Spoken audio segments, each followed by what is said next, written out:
देश दुनिया च वसते पंजाबियों ਨੂੰ ਜੀ ਆਇਆਂ। मैं हरजिंदर सिंह रंधावा, तुसीं देख रहे हो पंजाब टैलीविजन और मेरे नाल ने सरदार गुरचरणजीत सिंह लांबा, सिख मसलिਆਂ ਦੇ ਮਾਹਿਰ गुरचरणजीत सिंह लांबा पेशे पक्षों वकील ने। संत सिपाही ਜਿਹੜਾ मैगजीन ਤੁਸੀਂ ਸਾਰਿਆਂ ਦੇ ਹੱਥਾਂ 'ਚ ਆਇਆ ਹੋਊਗਾ ਕਦੇ ਨਾ ਕਦੇ, ਉਹਦੇ ਸਾਬਕਾ ਸੰਪਾਦਕ ਨੇ ਸਾਡੇ ਨਾਲ ਨੇ। ਜੀ ਆਇਆਂ ਆਖਦੇ ਆ ਜੀ। बहुत बहुत धन्यवाद। वाहिगुरू जी का खालसा, ਵਾਹਿਗੁਰੂ ਜੀ ਕੀ ਫਤਿਹ। ਲਾਂਬਾ ਸਾਹਿਬ, ਤੁਸੀਂ ਕਿਤਾਬ ਲਿਖੀ ਹੈ ਸਾਖੀ ਸਿੱਖ ਰਹਿਤ ਮਰਿਆਦਾ ਜੀ ਕੀ, ਔਰ ਜਥੇਦਾਰ ਅਕਾਲ ਤਖਤ ਸਮੇਤ ਸਾਰੀਆਂ ਵੱਡੀਆਂ ਹਸਤੀਆਂ ਨੇ ਉਹਨੂੰ ਰਿਲੀਜ਼ ਕੀਤਾ 100 ਸਾਲਾ ਸਥਾਪਨਾ ਦਿਵਸ ਤੇ। ਮੈਨੂੰ ਇਹ ਦੱਸਿਓ ਕਿ ਜਿਹੜੀ ਇਹ ਰਹਿਤ ਮਰਿਆਦਾ, ਇਹਦੀ ਤੁਸੀਂ ਨਵੀਂ ਵਿਆਖਿਆ ਕੀਤੀ ਆ, ਤੁਸੀਂ ਨਵਾਂ ਦਿੱਤਾ ਕੀ ਆ ਰਹਿਤ ਮਰਿਆਦਾ ਬਾਰੇ? ਮੈਨੂੰ ਇਹ ਦੱਸਿਓ ਕਿ ਪਹਿਲਾਂ ਕੀ ਸੀ, ਤੁਸੀਂ ਕੀ ਕਹਿਣਾ ਚਾਹ ਰਹੇ ਹੋ? जी, जिहड़ी सिख रहत मर्यादा है जी, ये कौम दा दस्तावेज है, कौम दा कानून है। और जदों गुरुद्वारा सुधार लहर होई, ਉਹਦੇ ਵਿੱਚ ਹਜ਼ਾਰਾਂ ਸਿੰਘਾਂ ਦੀਆਂ ਸ਼ਹਾਦਤਾਂ ਹੋਈਆਂ, ਜ਼ਬਤੀਆਂ ਹੋਈਆਂ, ਕੁੜਕੀ ਜ਼ਬਤੀ ਹੋਈ, ਔਰ ਉਸ ਲਹਿਰ ਦੇ ਵਿੱਚੋਂ ਤਿੰਨ ਚੀਜ਼ਾਂ ਕੌਮ ਨੂੰ ਮਿਲੀਆਂ।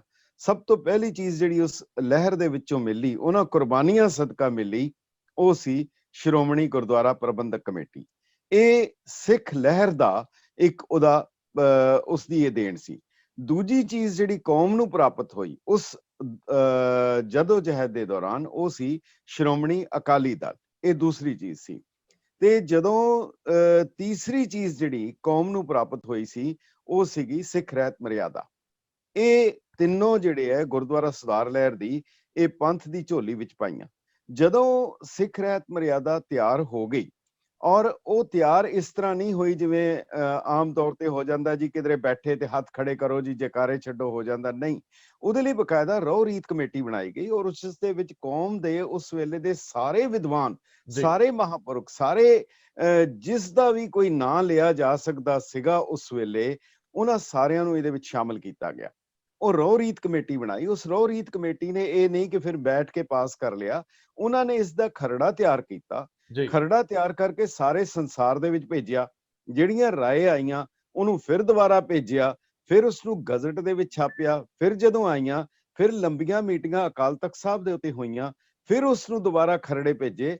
ਇਹ ਸਾਰਾ ਪ੍ਰੋਸੈਸ ਕਰਦਿਆਂ 1936 ਦੇ ਵਿੱਚ, ਯਾਨੀ 1927 ਤੋਂ 36, 9 ਸਾਲ 10 ਸਾਲ ਲੱਗੇ ਉਹਨਾਂ ਨੇ ਫਿਰ ਇਸ ਨੂੰ ਤਿਆਰ ਕੀਤਾ। ਜਿਹੜਾ ਸਿੱਖ ਮਿਸ਼ਨ ਬੋਰਡ ਸੀ, ਉਹਦੇ ਰਾਹੀਂ ਫਿਰ ਇਸ ਨੂੰ ਪ੍ਰਵਾਨ ਕੀਤਾ।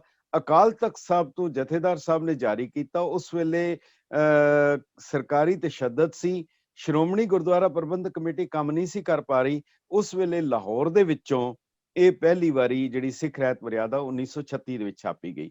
ਉਸ ਤੋਂ ਬਾਅਦ ਇਸ ਨੂੰ ਫਿਰ ਦੁਬਾਰਾ ਇਹਦੇ ਤੇ ਰਹੁ ਰੀਤ ਕਮੇਟੀ ਜਿਹੜਾ ਹੈ ਸੀ, ਧਾਰਮਿਕ ਸਲਾਹਕਾਰ ਕਮੇਟੀ ਨੇ ਦੁਬਾਰਾ ਵਿਚਾਰ ਕਰਕੇ ਕੁਝ ਜਿਹੜੀਆਂ ਲੋੜੀਂਦੀਆਂ ਸਮੇਂ ਅਨੁਸਾਰ ਸੀ, ਉਹ ਸਾਰੀਆਂ ਤਰਮੀਮਾਂ ਕਰਕੇ ਜਿਹੜਾ ਮੌਜੂਦਾ ਸਾਡੇ ਕੋਲ ਜਿਹੜਾ ਦਸਤਾਵੇਜ਼ ਹੈ ਸਿੱਖ ਰਹਿਤ ਮਰਿਆਦਾ ਦਾ, ਉਹ 1945 ਵਿੱਚ ਜਾਰੀ ਹੋਇਆ। ਸੋ ਇਹ ਇਹਦਾ ਇਤਿਹਾਸ ਹੈ। ਮੈਨੂੰ ਛੋਟਾ ਜਿਹਾ ਮੇਰਾ ਸਵਾਲ ਲੈ ਲਓ ਕਿ ਕੀ ਇਸ ਤੋਂ ਪਹਿਲਾਂ ਸਾਡੇ ਕੋਲ ਕੋਈ ਰਹਿਤ ਮਰਿਆਦਾ ਨਹੀਂ ਸੀ? ਕਿਉਂਕਿ ਗੁਰੂ ਕਾਲ ਤੋਂ ਬਾਅਦ ਅਸੀਂ ਸਿੱਖੀ ਸਰੂਪ ਚ ਜਦੋਂ ਆਉਂਦੇ ਆ, ਖਾਲਸਾ ਸਾਜਨਾ ਹੁੰਦੀ, ਉਸ ਤੋਂ ਬਾਅਦ ਫਿਰ ਰਹਿਤ ਮਰਿਆਦਾ ਕਿਹੜੀ ਸੀ? ਇਹ ਤਾਂ ਅਸੀਂ ਇਸ ਸਦੀ ਦਾ ਜ਼ਿਕਰ ਕਰ ਰਹੇ ਹਾਂ ਜਿਹਦੇ ਚ ਅਸੀਂ ਜੀ ਰਹੇ ਹਾਂ। ਮੈਂ ਇਹ ਪੁੱਛਦਾ ਕਿ ਇਸ ਤੋਂ ਪਹਿਲਾਂ ਕੀ ਸੀ ਫਿਰ? ਜੀ ਬਿਲਕੁਲ, ਤੁਸੀਂ ਸਹੀ ਕਹਿ ਰਹੇ ਹੋ ਕਿ ਜਦੋਂ ਗੁਰੂ ਨਾਨਕ ਸਾਹਿਬ, ਸ੍ਰੀ ਗੁਰੂ ਨਾਨਕ ਦੇਵ ਜੀ ਮਹਾਰਾਜ ਜਦੋਂ ਆਉਂਦੇ ਹੈ, ਉਹਨਾਂ ਨੇ ਹੀ ਰਹਿਤ ਦੱਸ ਦਿੱਤੀ। ਉਹਨਾਂ ਨੇ ਸਾਰੀਆਂ ਗੱਲਾਂ ਦੱਸ ਦਿੱਤੀਆਂ, ਜਿਸ ਤਰ੍ਹਾਂ ਅੱਖੀ ਸੂਤਕ ਵੇਖਣਾ, ਪਰ ਤੇਰੇ ਪਰਤਨ ਰੂਪ, ਇਹ ਸਾਰੀਆਂ ਰਹਿਤ ਸੀ। ਕੀ ਚੀਜ਼ ਖਾਣੀ ਹੈ, ਕਿਹੜੀ ਨਹੀਂ ਖਾਣੀ ਹੈ, ਕੀ ਪਾਣਾ ਹੈ, ਕੀ ਨਹੀਂ ਪਾਣਾ, ਉਹ ਸਾਰੀਆਂ ਰਹਿਤਾਂ ਗੁਰੂ ਸਾਹਿਬ ਨੇ ਦੱਸੀਆਂ। ਔਰ ਗੁਰੂ ਸਾਹਿਬ ਨੇ ਅਮਲੀ ਤੌਰ ਦੇ ਉੱਤੇ ਉਹਨੂੰ ਆਪਣੇ ਨਾਲ ਜੀਵਨ ਦੇ ਵਿੱਚ ਢਾਲਿਆ। ਗੁਰੂ ਗੋਬਿੰਦ ਸਿੰਘ ਸਾਹਿਬ ਨੇ ਜਦੋਂ ਇਹਨੂੰ ਸੰਪੂਰਨਤਾ ਬਖਸ਼ੀ, ਜਿਹੜੀ ਖਾਲਸੇ ਨੂੰ ਸੰਪੂਰਨਤਾ ਦਿੱਤੀ, 9 ਗੁਰੂ ਸਾਹਿਬ ਨੇ ਤਿਆਰੀ ਕੀਤੀ, ਫਿਰ ਗੁਰੂ ਕਲਗੀਧਰ ਪਾਤਸ਼ਾਹ ਨੇ ਬਕਾਇਦਾ ਰਹਿਤ ਦੱਸੀ। ਉਹਦੇ ਵਿੱਚ ਜਿਹੜੀਆਂ ਮੁੱਖ ਚੀਜ਼ਾਂ ਸੀ, ਉਹ 4 ਕੁਰੈਤਾਂ ਨਹੀਂ ਕਰਨੀਆਂ, 5 ਕਕਾਰ ਰੱਖਣੇ ਹੈ, ਨਿਤਨੇਮ ਹੈ, ਜਿਹੜੀ ਤੁਹਾਡੀਆਂ ਅੰਮ੍ਰਿਤ ਸੰਚਾਰ ਦੀਆਂ ਬਾਣੀਆਂ, ਇਹ ਸਾਰਾ ਕੁਝ ਉਸ ਵੇਲੇ ਤੋਂ ਚੱਲਦਾ ਆਇਆ। ਲੱਗਣੇ ਤਾਂ 30 ਸੈਕਿੰਡ ਹੈ। ਇਹ ਦੱਸ ਵੀ ਦਿਓ, 4 ਬਾਣੀਆਂ, 5 ਕਕਾਰ, ਜਿਹੜੇ ਨਵੇਂ ਬੱਚੇ ਕੋ ਸੁਣਦੇ ਹੋਣ ਉਹਨਾਂ ਨੂੰ ਇਹ ਸਾਰੀ ਜ਼ਰੂਰ ਜੀ, ਜ਼ਰੂਰ। ਇਹ ਜਿਹੜੇ 5 ਕਕਾਰ ਹੈਗੇ ਆ, ਇਹ ਬੁਨਿਆਦ ਹੈ। ਜਿਹਨੂੰ ਕਹਿੰਦੇ ਆ ਨਿਸ਼ਾਨੇ ਸਿੱਖੀ, ਪੰਜ ਹਰਫ ਕਾਫ, ਹਰਗਿਜ਼ ਨਾ ਬਾਦਸ਼ਾਹ ਦੀ ਪੰਜ ਮੁਆਫ। ਕਿਸੇ ਹਾਲਤ ਵਿੱਚ ਕਿਸੇ ਨੂੰ ਮਾਫ ਨਹੀਂ ਹੈਗੇ। ਪੰਜ ਕਕਾਰ ਹੈਗੇ ਆ, ਕੇਸ, ਕੰਗਾ, ਕਛਹਿਰਾ, ਕਿਰਪਾਨ ਤੇ ਕੜਾ। ਜੀ ਇਹ ਹੁਣ ਪੰਜ ਕਕਾਰ ਹੈ, ਮਗਰ ਕੜਾ ਜਿਹੜਾ ਸਰਬਲੋਹ ਦਾ ਇਹ ਵੀ ਦਿੱਤਾ ਹੈਗਾ। ਹੁਣ ਉਹ ਸਰਬਲੋਹ ਦਾ ਕਿਉਂ ਦਿੱਤਾ, ਇਹ ਫਿਰ ਅੱਗੇ ਵਿਆਖਿਆ ਰਹਿਤ ਮਰਿਆਦਾ ਦੇ ਵਿੱਚ ਆਏਗੀ। ਸੋ ਇਹ ਪੰਜ ਕਕਾਰ ਸੀ। ਚਾਰ ਕੁਰੈਤਾਂ, ਚਾਰ ਕੁਰੈਤਾਂ ਹੈਗੀਆਂ। ਸਭ ਤੋਂ ਪਹਿਲਾ ਜਿਹੜਾ ਪਹਿਲੀ ਕੁਰੈਤ ਹੈ ਬੱਜਰ ਕੁਰੈਤ ਹੈ, ਜਿਸ ਨੂੰ ਕਰਨ ਦੇ ਬਾਅਦ ਸਿੱਖ ਅਖਵਾਉਣ ਦਾ ਹੱਕਦਾਰ ਨਹੀਂ ਰਹਿ ਜਾਂਦਾ, ਉਹ ਸਿੱਖੀ ਤੋਂ ਖਾਰਜ ਸਮਝਿਆ ਜਾਏਗਾ। ਉਹਨੂੰ ਬੱਜਰ ਹੁੰਦਾ ਪਹਾੜ ਜਿੱਡੀ ਕੁਰੈਤ ਜਿਹੜੀ ਹੈ, ਉਹ ਅਗਰ ਕਰ ਲੈਂਦਾ ਮੁੜ ਉਸ ਨੂੰ ਅੰਮ੍ਰਿਤ ਛਕਣਾ ਪੈਂਦਾ ਹੈ। ਪਹਿਲੀ ਬੱਜਰ ਕੁਰੈਤ ਹੈ ਕੇਸਾਂ ਦੀ ਬੇਅਦਬੀ ਕਰਨੀ, ਕਿਸੇ ਵੀ ਢੰਗ ਨਾਲ ਕੇਸਾਂ ਦੀ ਬੇਅਦਬੀ ਕਰਨੀ ਪਹਿਲਾ। ਦੂਜਾ ਹੈਗਾ ਕੁੱਠਾ ਖਾਣਾ। ਕੁੱਠਾ ਦੀ ਵਿਆਖਿਆ ਵੀ ਕੀਤੀ ਗਈ ਹੈ ਕਿ ਮਾਸ ਜਿਹੜਾ ਮੁਸਲਮਾਨੀ ਤਰੀਕੇ ਦੇ ਨਾਲ ਤਿਆਰ ਕੀਤਾ ਹੋਏ, ਜਿਸ ਨੂੰ ਰਹਿਤਨਾਮਿਆਂ ਚ ਲੈ ਤੁਰਕਨ ਤੇ ਮਾਸ ਜੋ ਖਾਵੇ, ਉਹ ਜਿਹੜਾ ਦੂਸਰੀ ਕੁਰੈਤ ਸੀ। ਤੀਸਰੀ ਕੁਰੈਤ ਹੈਗੀ ਹੈ ਪਰਤਨਗਾਮੀ ਹੋਣਾ, ਕਿਸੇ ਪਰਾਏ ਸਰੀਰ ਦੇ ਨਾਲ ਸੰਬੰਧ ਸਥਾਪਿਤ ਕਰਨਾ, ਇਹ ਤੀਸਰੀ ਬੱਜਰ ਕੁਰੈਤ ਸੀ। ਚੌਥੀ ਕੁਰੈਤ ਹੈਗੀ ਹੈ ਉਹ ਤਮਾਕੂ ਦਾ ਵਰਤਣਾ, ਸੇਵਨ ਕਰਨਾ ਕਿਸੇ ਵੀ ਰੂਪ ਦੇ ਵਿੱਚ। ਇਹ ਚਾਰ ਕੁਰੈਤਾਂ, ਪੰਜ ਕਕਾਰ, ਇਹ ਸਾਰੀਆਂ ਜਿਹੜੀਆਂ ਦਿੱਤੀਆਂ ਸੀ। ਗੁਰੂ ਸਾਹਿਬ ਦੇ ਨਾਲ ਸਮਕਾਲੀ ਜਿਹੜੇ ਉਹਨਾਂ ਦੇ ਸਿੱਖ ਸੀਗੇ, ਉਹਨਾਂ ਨੇ ਇਹ ਸਾਰੀਆਂ ਰਹਿਤਨਾਮਿਆਂ ਦੇ ਵਿੱਚ ਦਰਜ ਕੀਤੀਆਂ।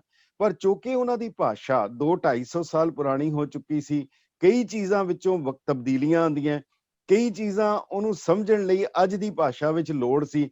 ਕਿਉਂਕਿ ਉਹ ਜਿਹੜੇ ਬਜ਼ੁਰਗ ਸੀ ਉਹ ਬਹੁਤ ਸਿਆਣੇ ਸਨ, ਉਹ ਬਹੁਤ ਸਮਝਦਾਰ ਸਨ। ਉਹਨਾਂ ਨੇ ਕਈ ਇਸ਼ਾਰੇ ਮਾਤਰ ਚੀਜ਼ ਲਿਖੀਆਂ, ਥੋੜਾ ਜਿਹਾ ਜਿਹਨੂੰ ਬੁਝਾਰਤ ਕਹਿੰਦੇ ਆ। ਜਿਵੇਂ ਇੱਕ ਤੁਹਾਨੂੰ ਅਰਜ਼ ਕਰਾਂ, ਰਹਿਤਨਾਮਾ ਹੈ ਕਿ ਗੁਰੂ ਕਾ ਸਿੱਖ ਨੰਗੇ ਸਿਰ ਜੁੱਤੀ ਨਾ ਪਾਏ। ਹੁਣ ਆਮ ਬੰਦੇ ਨੂੰ ਸਮਝ ਨਹੀਂ ਆਏ ਕਿ ਭਾਈ ਇਹ ਕੀ ਰਹਿਤ ਹੋਈ ਕਿ ਨੰਗੇ ਸਿਰ ਤੁਸੀਂ ਜੁੱਤੀ ਨਹੀਂ ਪਾਣੀ। ਹੁਣ ਦੇਖੋ ਉਹਦੇ ਚ ਕਿੰਨਾ ਗਿਆਨ ਛੁਪਿਆ ਹੈ।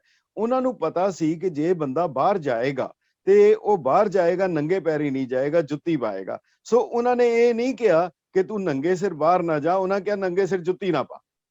ਯਾਨੀ ਪਹਿਲਾਂ ਦਸਤਾਰ ਸਜਾ, ਸਿਰ ਢੱਕ, ਫਿਰ ਜੁੱਤੀ ਪਾ, ਫਿਰ ਜੋ ਮਰਜ਼ੀ ਕਰ। ਸੋ ਇਹ ਜਿਹੜੇ ਰਹਿਤਨਾਮੇ ਸੀ ਇਹ ਤਕਰੀਬਨ 100 ਦੇ ਕਰੀਬ ਸੀਗੇ, ਕਾਫੀ।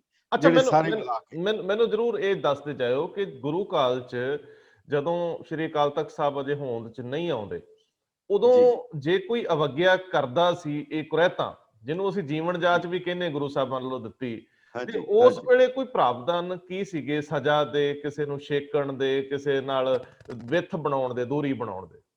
ਦੇਖੋ ਇਹ ਬੜਾ ਚੰਗਾ ਸਵਾਲ ਹੈ।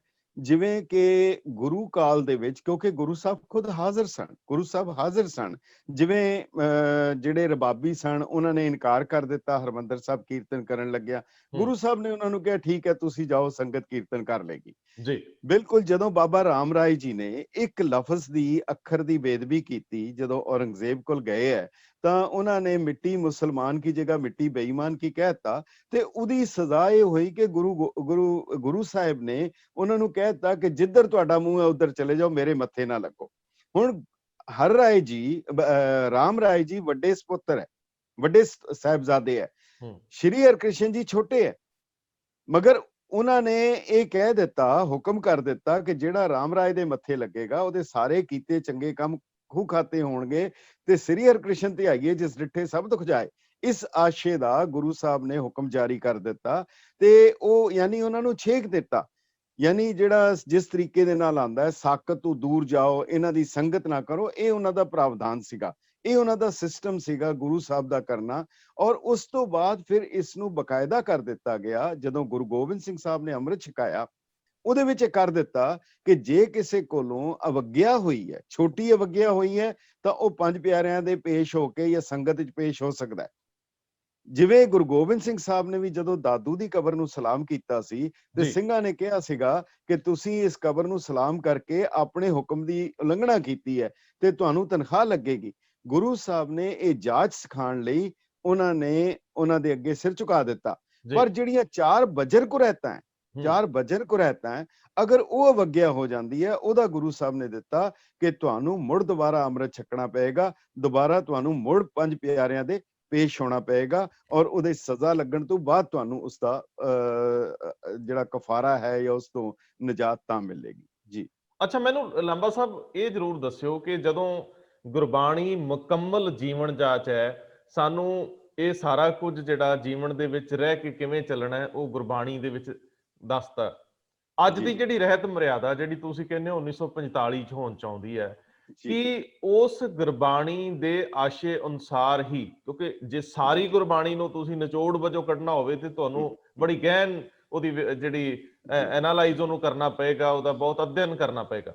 ਕੀ ਸੱਚਮੁੱਚ ਇਹ ਉਹਨੂੰ ਰੂਪਮਾਨ ਕਰਦੀ ਹੈ ਰਹਿਤ ਮਰਿਆਦਾ ਪੂਰੀ ਗੁਰਬਾਣੀ ਦੇ ਉਸ ਜਿਹੜਾ ਸਾਂਚਾ ਹੈ ਸਾਡਾ, ਉਹਦੇ ਵਿੱਚ ਅਸੀਂ ਫਿੱਟ ਬੈਠਦੇ ਹਾਂ, ਜਾਂ ਅਜੇ ਇਹਦੇ ਵਿੱਚ ਕੁਝ ਹੋਰ ਸ਼ਾਮਲ ਕਰਨ ਦੀ ਲੋੜ ਆ, ਥੋੜੇ ਲਿਬਰਲ ਹੋਣ ਦੀ ਲੋੜ ਆ? ਤੁਹਾਨੂੰ ਕੀ ਲੱਗਦਾ, ਇਹਨੂੰ ਤੁਸੀਂ ਮੁਕੰਮਲ ਮੰਨਦੇ ਹੋ?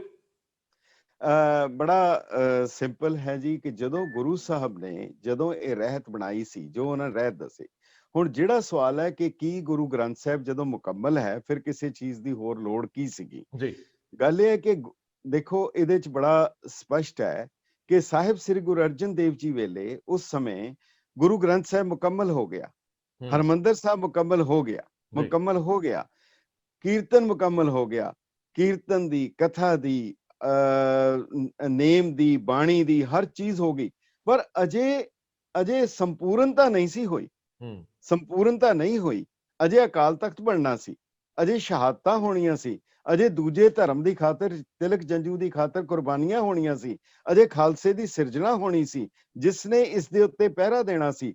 ਇਸ ਕਰਕੇ ਇਸ ਨੂੰ ਇੱਕ ਵਾੜ ਦੇ ਤੌਰ ਦੇ ਉੱਤੇ ਗੁਰੂ ਗੋਬਿੰਦ ਸਿੰਘ ਸਾਹਿਬ ਨੇ, ਜਦੋਂ ਉਹਨਾਂ ਦੇ ਕੋਲ 9 ਜਾਮਿਆਂ ਦੇ ਵਿੱਚੋਂ ਜੋਤ ਹੁੰਦੀ ਹੋਈ ਜਦੋਂ ਗੁਰੂ ਗੋਬਿੰਦ ਸਿੰਘ ਸਾਹਿਬ ਕੋਲ ਆਈ, ਉਸ ਤੋਂ ਪਹਿਲੇ ਹਰ ਗੁਰੂ ਜੋਤ ਆਪਣੀ ਜੋਤ ਜਿਹੜੀ ਸੀ ਉਹ ਦੂਸਰੇ ਗੁਰੂ ਸਾਹਿਬ ਵਿੱਚ ਸਥਾਪਿਤ ਕਰਦੀ ਸੀ। ਇਹਦੇ 'ਚ ਮੈਂ ਇੱਕ ਚੀਜ਼ ਜ਼ਰੂਰ ਕਹਿੰਦਾ ਜਾਵਾਂਗਾ, ਬੜਾ ਜ਼ਰੂਰੀ ਹੈ, ਬੜਾ ਇੰਪੋਰਟੈਂਟ ਨੁਕਤਾ ਹੈ, ਕਿ ਦੇਖੋ ਆਮ ਬੰਦਾ ਜਦੋਂ ਮਰ ਜਾਂਦਾ ਹੈ, ਉਹਦੇ ਬਾਅਦ ਉਹਦੀ ਵਸੀਅਤ ਹੁੰਦੀ ਹੈ, ਉਹਦੇ ਵਾਰਿਸ ਹੁੰਦੇ ਆ, ਜਿਹੜੇ ਉਹਦੇ ਲੀਗਲ ਏਅਰਸ ਹੁੰਦੇ ਆ, ਜਿਹੜੇ ਕਿ ਉਹਦੀ ਜਾਇਦਾਦ ਨੂੰ ਵੰਡਦੇ ਆ। ਪਰ ਗੁਰੂ ਸਾਹਿਬ ਦੇ ਕੋਲ ਇੱਕ ਤਾਂ ਜੋਤ ਸੀ ਔਰ ਇੱਕ ਗੁਰੂ ਸਰੀਰ ਸੀ, ਇਹ 2 ਚੀਜ਼ਾਂ ਸੀਗੀਆਂ। ਗੁਰੂ ਸਾਹਿਬ ਨੇ ਆਪਣੀ ਹਯਾਤੀ ਵਿੱਚ ਹੀ, ਜੀਵਨ ਕਾਲ ਦੇ ਵਿੱਚ ਹੀ, ਗੁਰੂ ਸਾਹਿਬ ਨੇ ਆਪਣੀ ਜੋਤ ਦੂਸਰੇ ਗੁਰੂ ਸਾਹਿਬ ਵਿੱਚ ਸਥਾਪਿਤ ਕੀਤੀ। ਇਹ ਸਿੱਖ ਰਹੱਸਵਾਦ ਦਾ ਇੱਕ ਬੜਾ ਕਮਾਲ ਦਾ ਇੱਕ ਨੁਕਤਾ ਹੈ ਕਿ ਉਹ ਆਪਣੇ ਸਰੀਰ ਦੇ ਹੁੰਦਿਆਂ ਦੂਜੇ ਗੁਰੂ ਸਾਹਿਬ ਦੇ ਵਿੱਚ ਜੋਤ ਸਥਾਪਿਤ ਕੀਤੀ। ਇਹ ਸਿਲਸਿਲਾ ਗੁਰੂ ਤੇਗ ਬਹਾਦਰ ਜੀ ਤੱਕ ਚੱਲਿਆ। ਗੁਰੂ ਤੇਗ ਬਹਾਦਰ ਜੀ ਨੇ ਜਦੋਂ ਗੁਰੂ ਗੋਬਿੰਦ ਸਿੰਘ ਜੀ 'ਚ ਜੋਤ ਰੱਖੀ ਹੈ, ਔਰ ਗੁਰੂ ਗੋਬਿੰਦ ਸਿੰਘ ਜੀ ਇਹ ਜੋਤੀ ਜੋ ਸਮਾਉਣ ਤੋਂ ਪਹਿਲੇ ਉਹਨਾਂ ਨੇ ਇਸ ਜੋਤ ਨੂੰ 2 ਹਿੱਸਿਆਂ 'ਚ ਵੰਡਿਆ। ਪਹਿਲਾ ਹਿੱਸਾ ਉਹਨਾਂ ਨੇ ਜਿਹੜੀ ਆਤਮਿਕ ਜੋਤ ਸੀ ਉਹ ਸਾਹਿਬ ਸ੍ਰੀ ਗੁਰੂ ਗ੍ਰੰਥ ਸਾਹਿਬ ਵਿੱਚ ਸਥਾਪਿਤ ਕਰ ਦਿੱਤੀ। ਇਹ ਰਹੱਸਵਾਦ ਦਾ ਬੜੀ ਉੱਚ ਇੱਕ ਹੈ। ਇਸ ਕਰਕੇ ਜਿਹੜਾ ਸਿੱਖ ਗੁਰੂ ਗ੍ਰੰਥ ਸਾਹਿਬ ਜੀ ਨੂੰ ਨਮਸਕਾਰ ਕਰਦਿਆਂ ਅਗਰ ਉਹਦੇ 10 ਪਾਤਸ਼ਾਹਾਂ ਦੇ ਦਰਸ਼ਨ ਨਹੀਂ ਕਰ ਸਕਦਾ, ਇਹ ਬੜਾ ਸਿੰਪਲ ਪੈਮਾਨਾ ਹੈ ਕਿ ਅਜੇ ਉਸ ਤੋਂ ਬਹੁਤ ਦੂਰ ਹੈ। ਪਹਿਲੀ ਗੱਲ ਹੈ। ਦੂਜੀ ਚੀਜ਼, ਹੁਣ ਉਹ ਸਰੀਰ ਤਾਂ ਨਹੀਂ ਹੈ, ਗੁਰੂ ਗ੍ਰੰਥ ਸਾਹਿਬ ਜੀ ਦਾ ਹਾਰਡ ਮਾਸ ਦਾ ਸਰੀਰ ਨਹੀਂ ਹੈ। ਇਸ ਕਰਕੇ ਗੁਰੂ ਸਾਹਿਬ ਨੇ ਇਹਨੂੰ ਵੰਡਿਆ 2 ਹਿੱਸਿਆਂ 'ਚ। ਜਿਹੜੀ ਜੋਤ ਸੀ ਉਹ ਗੁਰੂ ਗ੍ਰੰਥ ਸਾਹਿਬ ਵੀ ਦੇ ਦਿੱਤੀ, ਜੁਗਤੀ ਉਹਨਾਂ ਨੇ ਖਾਲਸੇ ਨੂੰ ਦੇ ਦਿੱਤੀ ਜੀ। ਇਹ ਯੂਨੀਕਨੈਸ ਹੈਗੀ ਹੈ, ਇਹ ਸਿਰਫ ਸਿੱਖ ਧਰਮ ਵਿੱਚ ਹੈ। ਇਹਦੇ ਵਿੱਚ ਕਦੀ ਖੜੋਤ ਨਹੀਂ ਆਏਗੀ।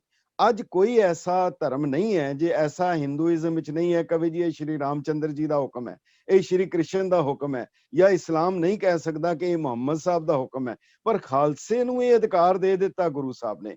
ਗੁਰੂ ਗ੍ਰੰਥ ਸਾਹਿਬ ਦੀ ਤਾਬਿਆ, ਅਗਰ ਉਹ ਸਹੀ ਮਾਇਨੇ 'ਚ ਖਾਲਸਾ ਹੈ, ਉਹ ਇਕੱਤਰ ਹੋ ਕੇ ਉਹ ਹੁਕਮਨਾਮੇ ਜਾਰੀ ਕਰ ਸਕਦਾ ਹੈ, ਔਰ ਉਹ ਹੁਕਮਨਾਮੇ ਦੀ ਤਾਸੀਰ, ਉਹਦੀ ਤਾਕਤ ਉਹ ਗੁਰੂ ਦੇ ਹੁਕਮਾਂ ਤੋਂ ਹੋਏਗੀ। ਔਰ ਇਸ ਨੂੰ ਪ੍ਰੈਕਟੀਕਲੀ ਤੁਸੀਂ ਵੇਖ ਰਹੇ ਹੋ, ਇਹ ਹੁੰਦਾ ਆ ਰਿਹਾ ਹੈਗਾ, ਅੱਜ ਵੀ ਉਸ ਨੂੰ ਸਿਰ ਝੁਕਾਉਂਦੇ ਆ। ਸੋ ਇਹ ਇਹਨੂੰ 2 ਹਿੱਸਿਆਂ 'ਚ ਵੰਡਿਆ। ਇਹ ਜਿਹੜਾ ਮੈਂ ਉਹੀ ਸਵਾਲ ਪੁੱਛਣਾ ਹੈ ਤੁਹਾਨੂੰ, ਕਿ ਰੂਹਾਨੀ ਜੋਤ ਤਾਂ ਸਾਖਸ਼ਾਤ ਅਸੀਂ ਮਹਿਸੂਸ ਕਰਦੇ ਹਾਂ, ਅਹਿਸਾਸ ਰਹਿੰਦਾ ਜਦੋਂ ਵੀ ਕੋਈ ਬਾਣੀ ਪੜ੍ਹਦਾ ਹੈ, ਕੀਰਤਨ ਸੁਣਦਾ ਹੈ, ਮੱਥਾ ਟੇਕਦਾ ਹੈ, ਲੇਕਿਨ ਜਿਹੜੀ ਜੁਗਤੀ ਆ, ਉਹ ਜੁਗਤੀ ਉਸੇ ਰੂਪ ਸਰੂਪ 'ਚ ਹੁਣ ਤੱਕ ਪਰਿਵਰਤਿਤ ਹੋਈ ਹੈ, ਹੁਣ ਤੱਕ ਟਰਾਂਸਫਰ ਹੋਈ ਹੈ, ਅਜੋਕੇ ਦੌਰ 'ਚ ਉਹ ਟਰਾਂਸਫਰ ਹੋ ਸਕੀ ਉਸ ਮੂਲ ਭਾਵਨਾ 'ਚ? ਦੇਖੋ, ਇਹ ਗੱਲ ਤਾਂ ਪੱਕੀ ਹੈ, ਜਦੋਂ ਗੁਰਦੁਆਰਾ ਸੁਧਾਰ ਲਹਿਰ ਚੱਲ ਰਹੀ ਸੀ, ਜਦੋਂ ਹੈ, ਔਰ ਉਸ ਤੋਂ ਬਾਅਦ ਵੀ 84 ਤੱਕ ਵੀ ਤੁਸੀਂ ਦੇਖਿਆ ਹੈਗਾ, ਉਹ ਜਿਹੜੀ ਜੁਗਤੀ ਹੈ, ਉਹ ਇੱਕ ਗੱਲ ਤਾਂ ਯਕੀਨ ਆਉਂਦਾ ਹੈ ਕਿ ਭਾਵੇਂ ਜਿੰਨੇ ਮਰਜ਼ੀ ਚਲਾਕੀਆਂ, ਚਤਰਾਈਆਂ, ਸਾਰੇ ਕੰਮ ਕਰ ਲੈਂਦਾ ਹੈ, ਪਰ ਇੱਕ ਗੱਲ ਯਕੀਨ ਹੈ ਕਿ ਗੁਰੂ ਦੀ ਅਦ੍ਰਿਸ਼ ਕਲਾ ਵਾਪਰਦੀ ਹੈ, ਅਦ੍ਰਿਸ਼ ਕਲਾ ਵਾਪਰਦੀ ਹੈ। ਇਸ ਕਰਕੇ ਜਿਹੜੇ ਜਿਹੜੇ ਉਸ ਸਥਾਨ ਤੋਂ ਜਿਹੜੇ ਹੁੰਦੇ ਰਹੇ ਹੈ, ਜਿੰਨੇ ਕੁ ਮਤੇ ਗੁਰਮਤੇ ਗੁਰੂ ਹੁਕਮ ਅਨੁਸਾਰ ਹੁੰਦੇ ਰਹੇ ਹੈ, ਉਹ ਸਾਰੇ ਕਾਮਯਾਬ ਹੁੰਦੇ ਰਹੇ ਹੈ। ਉਹਨਾਂ ਦੇ ਵਿੱਚੋਂ ਗੁਰੂ ਦੇ ਹੁਕਮਾਂ ਦੀ ਖੁਸ਼ਬੂ ਆਉਂਦੀ ਹੈ। ਲੋੜ ਸਿਰਫ ਇੰਨੀ ਹੈ, ਜਿਸ ਨੂੰ ਮਾਸਟਰ ਤਾਰਾ ਸਿੰਘ ਜੀ ਕਿਹਾ ਕਰਦੇ ਸੀ, ਅੱਜ ਜਿਹੜੀ ਲੋੜ ਹੈ, ਅੱਜ ਸਾਨੂੰ ਕਿਸੇ ਲਹਿਰ ਦੀ ਲੋੜ ਨਹੀਂ, ਕਿਸੇ ਮੂਵਮੈਂਟ ਦੀ ਲੋੜ ਨਹੀਂ, ਸਾਨੂੰ ਇੱਕ ਲਹਿਰ ਸ਼ੁਰੂ ਕਰਨ ਦੀ ਲੋੜ ਹੈ। ਅਸੀਂ ਆਪਣੇ ਆਪ ਨੂੰ ਸਿੱਖ ਬਣਾ ਲਈਏ। ਜੇ ਅਸੀਂ ਸਿੱਖ ਬਣ ਜਾਵਾਂਗੇ, ਉਹ ਜੁਗਤੀ ਜਿਹੜੀ ਹੈ ਪ੍ਰਤੱਖ ਹੈ। ਪਰ ਇੱਕ ਗੱਲ ਜ਼ਰੂਰ ਰੰਧਾਵਾ ਸਾਹਿਬ ਹੈ, ਅੱਜ ਵੀ ਜਦੋਂ ਭੀੜਾ ਪੈਂਦੀ ਹੈ, ਜਿਸ ਨੂੰ ਗੁਰੂ ਸਾਹਿਬ ਨੇ ਕਿਹਾ ਜਵੇ ਬਾਣ ਲਾਗਿਓ ਤਬੈ ਰੋਸ ਜਾਗਿਓ, ਅੱਜ ਵੀ ਜਦੋਂ ਭੀੜਾ ਪਏਗੀ ਤਾਂ ਮੇਰਾ ਇਹ ਨਿੱਜੀ ਤੌਰ ਤੇ ਵੀ ਪੱਕਾ ਯਕੀਨ ਹੈ, ਕਿਉਂਕਿ ਪਿਛਲੇ ਇਤਿਹਾਸ ਨੂੰ ਵੇਖਦਿਆਂ ਹੋਇਆਂ ਉਹ ਅਦ੍ਰਿਸ਼ ਕਲਾ ਜ਼ਰੂਰ ਵਾਪਰਦੀ ਹੈ। ਭਾਵੇਂ ਉਹ ਜਾਜੋਂ ਦੀ ਲੜਾਈ 'ਚ ਹੋਵੇ, ਬਹਾਦਰ ਸ਼ਾਹ ਦੇ ਕੋਲ 4 ਲੱਖ ਫੌਜਾਂ ਦੋਨੋਂ ਪਾਸਿਓਂ, ਮਗਰ ਉਹ 300 ਸਿੱਖ ਗੁਰੂ ਸਾਹਿਬ ਦੇ ਮੰਗ ਰਿਹਾ ਕਿ ਇਹ ਮੈਨੂੰ ਦੇ ਦਿਓ। ਉਹ ਉਸ ਵੇਲੇ ਦੇ ਅੰਗਰੇਜ਼ ਕ੍ਰੋਨਿਕਲ, ਦੂਜੇ ਪਰਸ਼ੀਅਨ ਕ੍ਰੋਨਿਕਲਸ ਲਿਖ ਰਹੇ ਹੈ ਕਿ ਤੁਹਾਡੇ ਕੋਲ 4 ਲੱਖ ਫੌਜਾਂ ਹੈ, 300 ਸਿੱਖਾਂ ਨੂੰ ਕੀ ਕਰੋਗੇ? ਉਹਨਾਂ ਨੇ ਕਿਹਾ ਸੀ ਇਹਨਾਂ ਕੋਲ ਰੂਹਾਨੀ ਸ਼ਕਤੀ ਹੈ। ਉਹ ਜਿਹੜੀ ਰੂਹਾਨੀਅਤ ਹੈ, ਉਹ ਜਿਹੜੇ ਉਸ ਨੂੰ ਸਮਰਪਿਤ ਹੋ ਜਾਣਗੇ, ਜੁੜ ਜਾਣਗੇ, ਉਹਨਾਂ 'ਚ ਰੂਹਾਨੀਅਤ ਜਿਹੜੀ ਹੈ ਪ੍ਰਗਟ ਹੋ ਜਾਂਦੀ ਹੈ। ਉੱਥੇ ਗੁਰੂ ਫਿਰ ਖੁਦ ਜਿਹੜਾ ਪ੍ਰਗਟ ਹੋ ਕੇ ਵਾਪਰਦਾ ਹੈਗਾ। ਇਹ ਪੱਕੀ ਗੱਲ ਹੈ ਔਰ ਇਤਿਹਾਸ ਦੇ ਵਿੱਚ ਰਿਹਾ ਔਰ ਅੱਗੋਂ ਵੀ ਹੋਏਗਾ। ਕੋਈ ਕਾਰਨ ਨਹੀਂ ਹੈ। ਉਹਦਾ ਇੱਕ ਕਾਰਨ ਹੋਰ ਹੈ, ਕਿਉਂਕਿ ਗੁਰੂ ਸਾਹਿਬ ਨੇ ਇੱਕ ਗੱਲ ਕਹੀ ਹੈ, ਵਾਅਦਾ ਕੀਤਾ ਹੈ, ਪੰਥ ਖਾਲਸਾ ਖੇਤੀ ਮੇਰੀ, ਹਉ ਸੰਭਾਲ ਕਰੋ ਤਿਸਕੇਰੀ। ਇਹ ਮੇਰੀ ਖੇਤੀ ਹੈ, ਮੈਂ ਇਹਨੂੰ ਬਰਬਾਦ ਨਹੀਂ ਹੋਣ ਦਿਆਂਗਾ।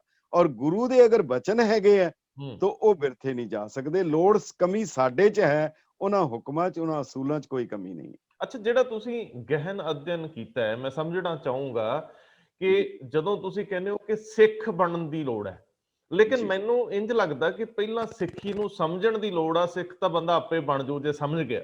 ਸੋ ਅੱਜ ਦੇ ਜੋ ਰੌਲੇ ਰੱਪੇ ਆ ਜਾਂ ਅੱਜ ਦਾ ਜਿਹੜਾ ਧੁੰਦਲਕਾ ਹੈ, ਇਹਦੇ ਵਿੱਚੋਂ ਜੇ ਆਮ ਬੰਦਾ ਕੋਈ ਉਹ ਰੌਸ਼ਨੀ ਪ੍ਰਾਪਤ ਕਰਨਾ ਚਾਹਵੇ ਅਸਲ ਸਿੱਖ ਬਣਨ ਦੀ, ਮੈਨੂੰ ਕੋਈ ਟਿਕਾਣਾ ਦਰਕਾਰ ਜ਼ਰੂਰ ਦੱਸੋ, ਤਾਂ ਕਿ ਆਮ ਲੋਕ ਜਿਹੜੇ ਸਮਝਦੇ ਆ, ਜਿਹੜੇ ਲਗਾਤਾਰ ਅਧਿਐਨ 'ਚ ਵੀ ਨੇ, ਜਿਹੜੇ ਪਾਠ ਵੀ ਕਰ ਰਹੇ ਆ, ਜਿਹੜੇ ਜਿਹਨੂੰ ਕਹਿੰਦੇ ਮੂਲ ਮੰਤਰ ਨਾਲ ਵੀ ਜੁੜੇ ਹੋਇਆ, ਕੋਈ ਐਸੀ ਜੁਗਤੀ ਵੀ ਗੁਰੂ ਸਾਹਿਬਾਨ ਤੋਂ ਗਾਂ ਤੁਰਦੀ ਹੈ ਕਿ ਜਿਸ ਚੰਗੇ ਤਰੀਕੇ ਨਾਲ ਸਮਝਣਾ ਤੇ ਕਿਵੇਂ ਸਮਝਣਾ? ਬਹੁਤ ਅੱਛਾ ਹੈ ਜੀ। ਇਹ ਸਵਾਲ ਜਿਹੜਾ ਹੈਗਾ, ਜਿਹੜੀ ਸਿੱਖ ਰਹਿਤ ਮਰਿਆਦਾ ਬਣਾਈ ਹੈ, ਉਹ ਜਿਹੜੇ ਸਾਰੇ ਕੌਮ ਦੇ ਉਸ ਵੇਲੇ ਦੇ ਹੀਰੇ ਸਨ, ਹੀਰੇ ਕਹਿ ਸਕਦਾ ਬਿਲਕੁਲ ਲਿਟਰਲੀ, ਉਹ ਵਿਦਵਾਨ ਸਨ ਔਰ ਜੀਵਨ ਵਾਲੇ ਸਨ। ਉਹਨਾਂ ਸਾਰਿਆਂ ਨੇ ਮਿਲ ਕੇ ਗੁਰਬਾਣੀ, ਗੁਰੂ ਗ੍ਰੰਥ ਸਾਹਿਬ, ਦਸਮ ਪਾਤਸ਼ਾਹ ਦੀ ਬਾਣੀ, ਭਾਈ ਨੰਦ ਲਾਲ ਜੀ ਦੀਆਂ ਰਚਨਾਵਾਂ, ਭਾਈ ਗੁਰਦਾਸ ਜੀ ਦੀਆਂ ਰਚਨਾਵਾਂ, ਉਹ ਸਾਰੇ ਰਹਿਤਨਾਮੇ, ਹੁਕਮਨਾਮੇ ਦੇ ਕੇ ਜਿਹੜੀ ਉਹਨਾਂ ਨੇ ਸਿੱਖ ਰਹਿਤ ਮਰਿਆਦਾ ਬਣਾਈ। ਬੜੀ ਛੋਟੀ ਜੀ ਕਿਤਾਬ ਹੈ, 17 ਪੇਜ ਦਾ ਕਿਤਾਬਚਾ ਹੈਗਾ, ਮਗਰ ਉਹ ਉਹਦੇ 'ਚ ਇੰਨੀ ਸੋਹਣੀ ਤਰਤੀਬ ਦੇ ਦਿੱਤੀ ਹੈ ਨਾ, ਜੇ ਉਸ ਨੂੰ ਕੋਈ ਅਮਲ ਵਿੱਚ ਲੈ ਆਏ। ਉਹਨਾਂ ਨੇ ਉਸਦੇ 4 ਹਿੱਸੇ ਬਣਾਏ ਹੈ। ਪਹਿਲਾ ਹਿੱਸਾ ਜਿਹੜਾ ਹੈ, ਉਹਦੀ ਭੂਮਿਕਾ ਹੈਗੀ ਹੈ। ਭੂਮਿਕਾ ਦੇ ਵਿੱਚ ਪਰਿਭਾਸ਼ਾ ਹੈ, ਔਰ ਪਰਿਭਾਸ਼ਾ, ਔਰ ਮੈਂ ਕਹਿ ਸਕਦਾ ਬੀਇੰਗ ਵਕੀਲ ਜਿਸ ਤਰ੍ਹਾਂ ਹੁੰਦਾ ਹੈ, ਇਤਨਾ ਅੱਛਾ ਲੀਗਲ ਡਾਕੂਮੈਂਟ ਹੋਰ ਬਹੁਤ ਘੱਟ ਦੇਖਿਆ ਕਿ ਇਤਨਾ ਸੋਲਿਡ ਗਠਿਆ ਹੋਇਆ ਲੀਗਲ ਡਾਕੂਮੈਂਟ ਕਿਸੇ ਨੇ ਬਣਾਇਆ ਹੋਏ, ਜਿਹੜੀ ਸਿੱਖ ਰਹਿਤ ਮਰਿਆਦਾ ਹੈ। ਉਸ ਦੇ ਵਿੱਚ ਪਹਿਲਾ ਪਰਿਭਾਸ਼ਾ ਹੈ। ਹੁਣ ਤੁਸੀਂ ਪਰਿਭਾਸ਼ਾ ਦੇਖ ਲਓ, ਕੋਈ ਦੁਬਿਧਾ ਨਹੀਂ ਰਹਿ ਜਾਂਦੀ। ਸਿੱਖ ਕੌਣ ਹੈ? ਕਹਿੰਦੇ ਕਿ ਇੱਕ ਅਕਾਲ ਪੁਰਖ, 10 ਗੁਰੂ ਸਾਹਿਬਾਨ, 10 ਗੁਰੂ ਸਾਹਿਬਾਨ ਉਹਦੇ ਚ ਨਾਂ ਦੇ ਦਿੱਤੇ ਹੈ। ਸ੍ਰੀ ਗੁਰੂ ਨਾਨਕ ਦੇਵ ਜੀ ਤੋਂ ਲੈ ਕੇ ਗੁਰੂ ਗੋਬਿੰਦ ਸਿੰਘ ਜੀ ਤੱਕ ਨਾਂ ਵੀ ਦੇ ਦਿੱਤੇ ਹੈ। ਇਹ ਨਹੀਂਗਾ ਕਿ ਕੋਈ ਹੋਰ ਕਿਸੇ ਨੂੰ ਕਿਹਾ। ਉਹਨਾਂ ਤੱਕ 10 ਗੁਰੂ ਸਾਹਿਬਾਨ ਦੀ ਬਾਣੀ, ਇਹਦੇ ਚ 2 ਹੈ, ਗੁਰੂ ਗ੍ਰੰਥ ਸਾਹਿਬ ਅਤੇ 10 ਗੁਰੂ ਸਾਹਿਬਾਨ ਦੀ ਬਾਣੀ। ਇਹਦਾ ਮਤਲਬ ਵਿੱਚ ਗੁਰੂ ਗੋਬਿੰਦ ਸਿੰਘ ਜੀ ਦੀ ਬਾਣੀ ਸ਼ਾਮਲ ਕਰ ਲਈ ਗਈ। ਔਰ ਦਸ਼ਮੇਸ਼ ਪਿਤਾ ਦੇ ਅੰਮ੍ਰਿਤ ਤੇ ਨਿਸ਼ਚਾ ਰੱਖਦਾ ਹੈ, ਉਹ ਸਿੱਖ ਹੈ, ਔਰ ਜਿਹੜਾ ਹੋਰ ਕਿਸੇ ਧਰਮ ਨੂੰ ਨਹੀਂ ਮੰਨਦਾ। ਇਹ ਸਾਰੀ ਬੇਸਿਕ ਹੈਗੀ ਹੈ। ਇਹਦੇ ਚ ਸਿੱਖ ਦੀ ਪਰਿਭਾਸ਼ਾ ਆ ਗਈ। ਇਹਦੇ ਬਾਅਦ ਇਸ ਨੂੰ ਵੰਡਿਆ ਉਹਨਾਂ ਨੇ, ਸਿੱਖ ਦੀ ਨਿੱਜੀ ਜ਼ਿੰਦਗੀ ਔਰ ਪੰਥਕ ਜ਼ਿੰਦਗੀ, ਸ਼ਖਸੀ ਜ਼ਿੰਦਗੀ ਔਰ ਪੰਥਕ ਜ਼ਿੰਦਗੀ। ਜਿਹੜਾ ਤੁਸੀਂ ਕਿਹਾ ਸਮਝਣ ਦੀ ਗੱਲ, ਉਹਦੇ ਚ ਮੈਂ ਥੋੜਾ ਜਿਹਾ ਤੁਹਾਡੇ ਨਾਲ ਮਤਭੇਦ ਕਹਿ ਲਓ, ਜਾਂ ਮੈਂ ਇਹਨੂੰ ਸਪਸ਼ਟ ਕਰਾਂਗਾ। ਤੁਹਾਡਾ ਕਹਿਣਾ ਹੈ ਪਹਿਲਾਂ ਸਮਝ ਲਿਆ ਜਾਏ ਕਿ ਫਿਰ ਉਸ ਦੇ ਬਾਅਦ ਉਹ ਅਮਲ ਆਏਗਾ। ਨਹੀਂ, ਉਹਦੇ ਚ ਪਹਿਲੀ ਚੀਜ਼ ਹੈ ਕਿ ਅੰਮ੍ਰਿਤ ਵੇਲੇ ਉੱਠ ਕੇ ਸਿਮਰਨ ਕਰੇ। ਅੱਛਾ, ਹੁਣ ਸਿਮਰਨ ਦੇ ਵਿੱਚ ਸਮਝਣ ਦੀ ਲੋੜ ਨਹੀਂ, ਸਿਮਰਨ ਕਰਨਾ।